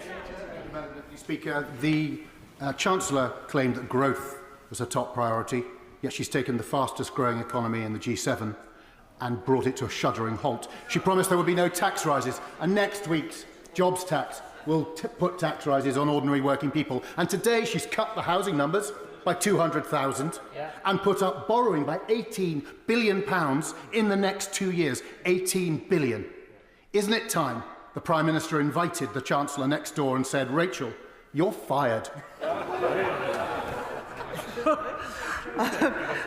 The plans that we inherited from the previous government saw the OECD forecast the UK to have the slowest growth in the G7 this year. They're now forecasting us to have the second highest growth in the G7. So that is the difference that this Labour government are making, moving us up the league tables. David Burton-Sampson. Speaker, and I thank the Chancellor and her team for the prudent work they are doing to restore stability to our economy. And this on top of figures showing that already wages are increasing in my constituency of Southend Western Leigh under this Labour government, and inflation is falling. Does my right honourable friend agree with me that this, alongside the new living wage worth £1,400 a year, will make work pay and will start to lift more people out of poverty? Thank you, Madam Deputy Speaker. I was pleased in the budget last year that I was able to announce a 6.7% increase in the national living wage, as well as a record increase in the youth rate of the minimum wage. That will help lift working people, working families out of poverty, alongside our Employment Rights Bill, which will ensure greater security for those who go out to work. Sarah Dyke. Deputy Speaker, growth is not on the lips of farmers whose confidence in the government is at a low ebb following the family farm tax, the abrupt closure of SFI and now the possible department cuts that could reduce the farming budget further. Charlie from Upton Bridge Farm in Long Sutton told me he's contemplating leaving his ground fallow due to the risk of a failed crop putting his farm further into debt. So will the Chancellor assure farmers in Glastonbury and Somerton and across the country that following the spending review, the government is still committed to championing British farming whilst protecting the environment? At the budget, we put record investment into our farming sector after being left plans by the previous government where they did not even use all of their farming budget. We're determined to give farmers the support that they need. Nestle Chaliska. Can I thank the Chancellor for her statement? I represent Barking, where she will know has some of the highest figures for deprivation in the country. And 20% of working adults there have no qualifications whatsoever. Does she agree with me that only through getting people the qualifications they need, creating jobs, can they ever improve their life chances? I thank my honourable friend for that question, and she speaks passionately about expanding opportunities for her constituents in Barking. The changes to the apprenticeship levy and the growth and skills levy is about ensuring that more people, including her constituents in Barking, can access those apprenticeship courses and those foundation courses. And it's also why just at the weekend we were able to announce an additional 60,000 places on construction courses to help people get jobs that pay a decent wage and offer security, which is what this government is all about. David Reid. Thank you, Madam Deputy Speaker. Given that the Chancellor chose not to mention Chagos in her statement, and given that she chose not to answer the Shadow Chancellor's question on Chagos, can the House now assume that this disastrous deal will not be going ahead, and more importantly, that the UK taxpayer will not be footing the bill? Well, as the honourable gentleman know, our Prime Minister and President Trump discussed these issues when our Prime Minister was at the White House recently. We continue to work on those plans. The most important thing is that we protect our national security and can continue to operate out of that important base. Neil Duncan-Jordan. Speaker, point 1.14 in the OBR report outlines that the planned cuts to disability benefits will reduce personal independent payments for 800,000 claimants and cut health-related universal credit for 3 million families. Isn't it time we ask those with the broadest shoulders to carry the heaviest burden rather than the poorest in our society? I thank my honourable friend for that question. As I've already set out, the Office of Budget Responsibility in their numbers don't assume any changes in terms of people going back to work. That's what we're going to work on with the OBR, DWP and Treasury over the summer, so that we develop those plans to ensure that people aren't worse off, but they're actually better off because they can progress into jobs that suits their abilities and needs, because we want more people to have the fulfilment of a good job with security that pays a decent wage. Alex Brewer. Thank you, Madam Deputy Speaker. In a statement with significant problems, I do welcome the Chancellor's commitment to better military homes, which the Liberal Democrats have been calling for. Will the Chancellor clarify how much, by when, and will this include RAF Odium in my constituency of North East Hampshire, or is it just for those constituencies she listed which happen to have Labour MPs? We support military families wherever they are based in the United Kingdom, and we will set out more detail in the spending review in June. But already in the last few months, we have taken back into the public sector homes that were previously contracted out to the private sector, so we can make improvements to military accommodation, something that I know will be welcomed in her constituency and by military families across our country. Sarah Coombs. Deputy Speaker. My constituents in West Brom work hard and pay their taxes, and they want to know that the government treats that money with respect. I'm glad we finally have a Chancellor who is being careful with every pound of taxpayers' money so we can invest in the NHS, which has seen a 10% cut in the waiting list in my area. Can the Chancellor set out how she is drawing a line under the waste and chaos of the previous government and finally putting our public finances back on a stable footing? I thank my honourable friend for that question, and she speaks powerfully on behalf of her constituents and ensuring that people in West Bromwich get a good deal from their public services and value for money when they pay their taxes. There was too much waste under the previous government, and that was exemplified during the pandemic when so many contracts went to friends and donors. That's why we've appointed a COVID corruption minister, because we want that money back in our public services, not in the hands of Tory friends and donors. Jeremy Corbyn. Thank you, Madam Deputy Speaker. There are 4.3 million children living in poverty in our society. There are 1.2 million people in receipt of PIP who are about to lose it following her statement last week. She's put a huge amount of money into defence. Could she not think for a moment of reversing the decision last week to take £5 billion out of the welfare budget and end the two-child benefit cap, which has driven so many children and families into really desperate poverty? I'm not going to make any apologies for putting more money in defence. This Labour government takes defence of our country seriously, and so we should. We are the party that created NATO, and under the leadership of the Labour Party today, we will always defend our country. David Kinzer-Dushinsky. Madam Deputy Speaker, can I congratulate my right honourable friend on her statement and on her action to end austerity, investing £26 billion in the NHS, £3 billion in education, raising defence budgets and unleashing over £100 billion of additional capital investment to build the foundations of our economy. On the day after this government voted through a pay rise to 3 million working people by raising the minimum wage, does she agree with me that it's only by making the tough decision to restore stability and by pushing ahead with the government's bold plans for reform that we can repair the terrible damage done by the party opposite, deliver strong public services and get more money in people's pockets? I thank my honourable friend for that question, and also all the work that he's doing to back growth, to improve living standards for working people. And I was pleased in the spring statement today to announce £13 billion extra during the course of this Parliament for capital spending, because we know that the easy choice that the previous government made was always to cut capital spending, which is why we're in the mess today that we are, because of the deterioration of infrastructure. We won't make those short-term decisions. We will invest to grow our economy, working with business to do so. Nick Timothy. Thank you, Madam Deputy Speaker. The Chancellor's trouble is while her manifesto promised to limit spending increases to £9.5 billion a year, her budget increased spending by £76 billion a year, 8 times as much.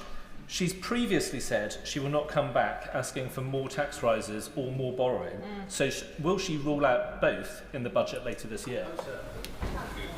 The budget in the autumn last year wiped the slate clean after the 14 years of economic mismanagement by the party opposite. We won't have to repeat a budget like that, because we're not going to inherit anything like that ever again, because we've changed the rules so that the OBR always now get information rather than it being hidden like it was by the previous government.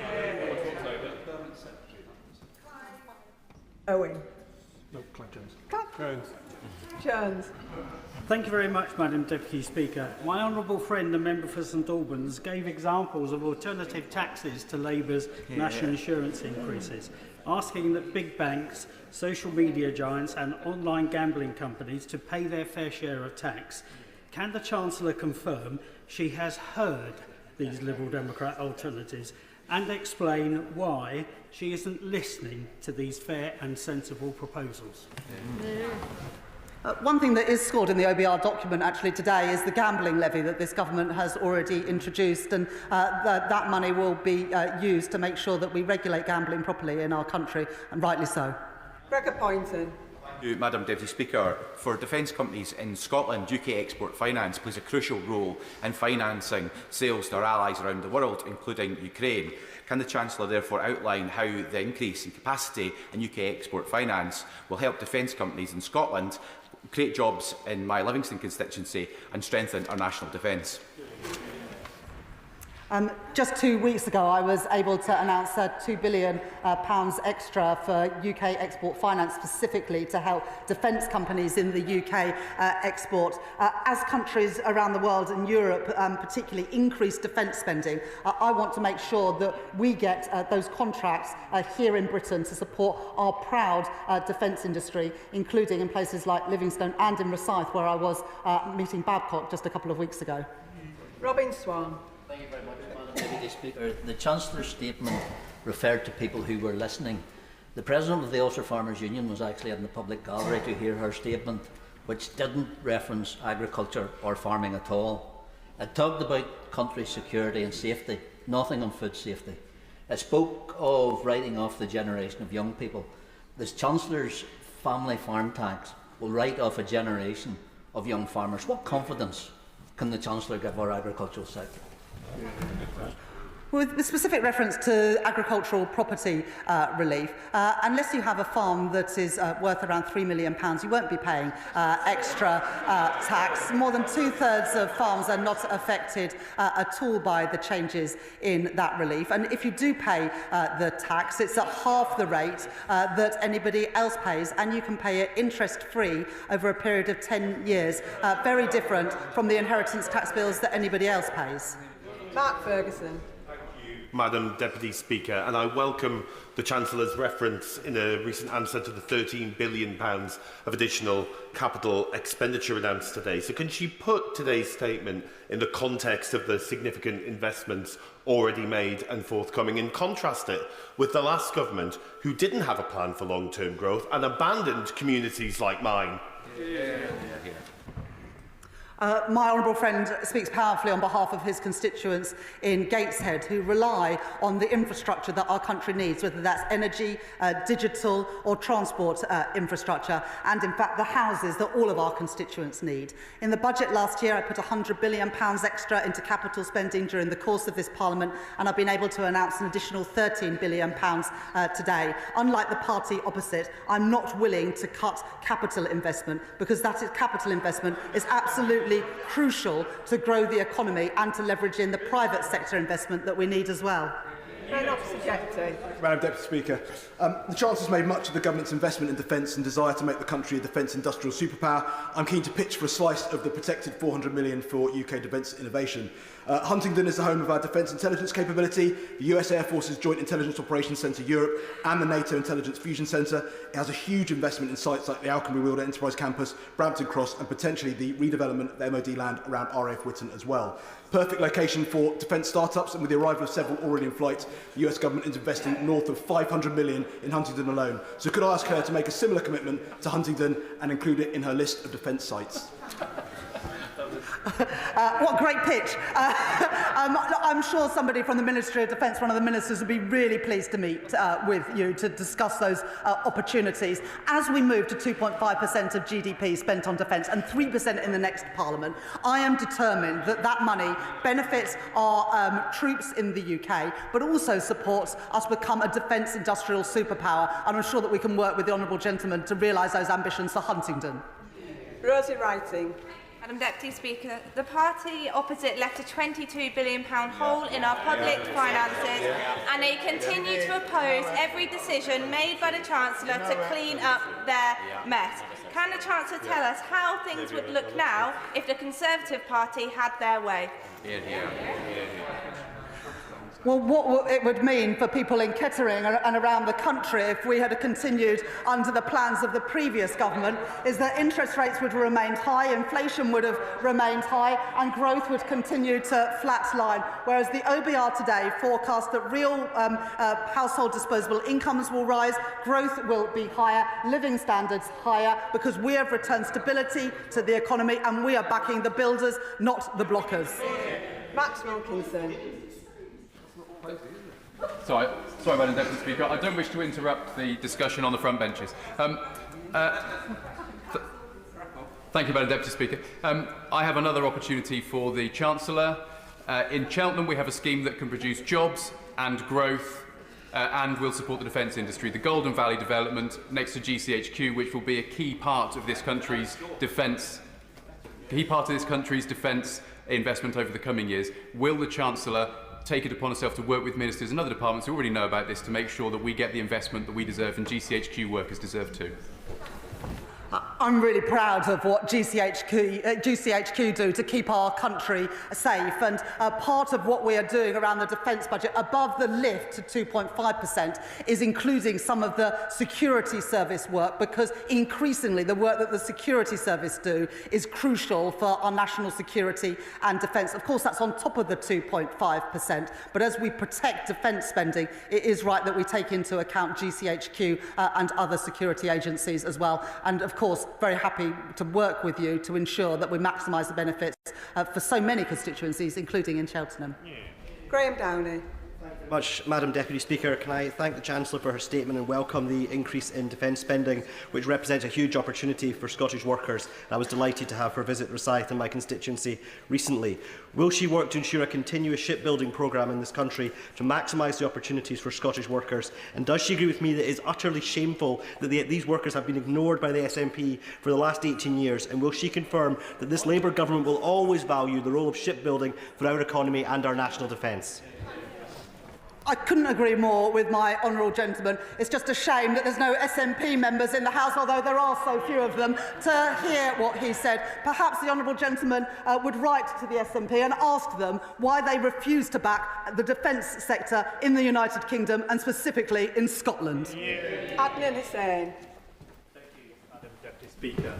It is estimated that in under 5 years, there will be over 3 million families in receipt of disability benefits who will financially lose as a result of today's announcement, with an average loss of £1,720 per year compared to inflation. Is the Chancellor comfortable knowing that she has brought despair and horror to disabled people and their families across the country? We have a very basic principle that people who deserve to be protected should be, those who can work should, and that we need a system that is sustainable. We don't have any of those three things today, and that's why we're reforming our welfare system, to give additional support for those with the highest needs, to give personalised, targeted and guaranteed support to help people back into work, and to ensure that we've got a system that is sustainable so it is there for generations to come. Louise Jones. As the Chancellor will know, the East Midlands is often at the bottom of investment league tables, and indeed we do suffer through a lack of transport planning. Will the Chancellor outline to me, however, how the extra public investment and the National Wealth Fund will change that and deliver for people in North East Derbyshire? I thank my honourable friend for that question. People in North East Derbyshire will benefit from the additional homes, whether they are able to buy those homes, to rent those homes, or indeed to build those homes, as we expand the number of construction apprenticeships and 10 new technical excellence colleges in construction. And they will also benefit from the increases in real household disposable income, because what we want when the economy grows is to have more money in people's pockets, and that's what the OBR confirm will happen today. Helen Morgan. Madam Deputy Speaker, pharmacies like Green End Pharmacy in Whitchurch in my constituency are struggling with the impending hike in employers' national insurance, business rates, and in fact that they don't know what they were being paid for NHS services this financial year, let alone next. Can the Chancellor confirm whether Pharmacy First will be continuing beyond the end of next week?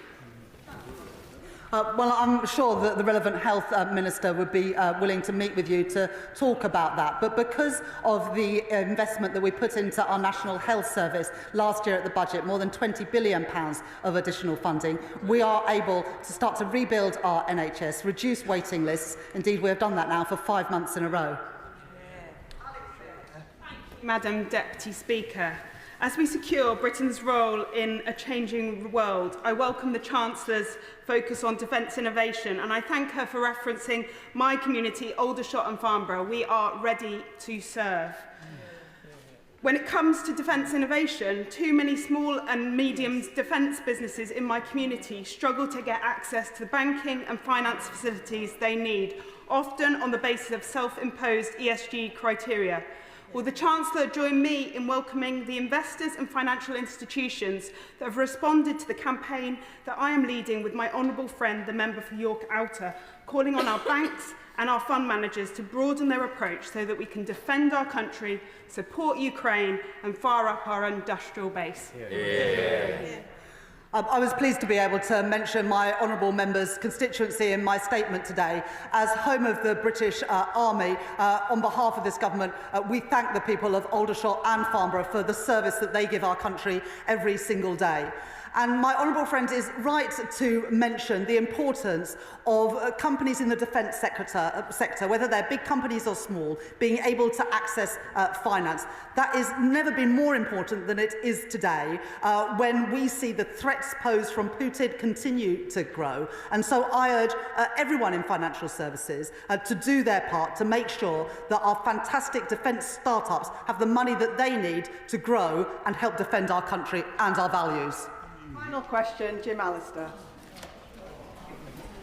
Would the Chancellor better explain how the civil service cuts will translate into the devolved regions and the impact on future block grant allocations? And are there lessons to be learnt from the fact that in 2015 the Northern Ireland Executive had a voluntary exit scheme upon which they spent £700 million and then proceeded to re-engage hundreds of civil servants as agency workers? Are there lessons there? That is a really important point that the honourable gentleman made, and that's why we haven't set a number on the number of the reduction in the size of the civil service and instead have made it an admin target, because what we don't want to see is the number of civil servants fall and then the number of agency workers and consultancies increase. So absolutely this government will learn from failed efforts both of the UK government under the Conservatives and other administrations in the past. That concludes the statement, and I'll give the House a few moments to settle down before we come to the 10-minute rule motion.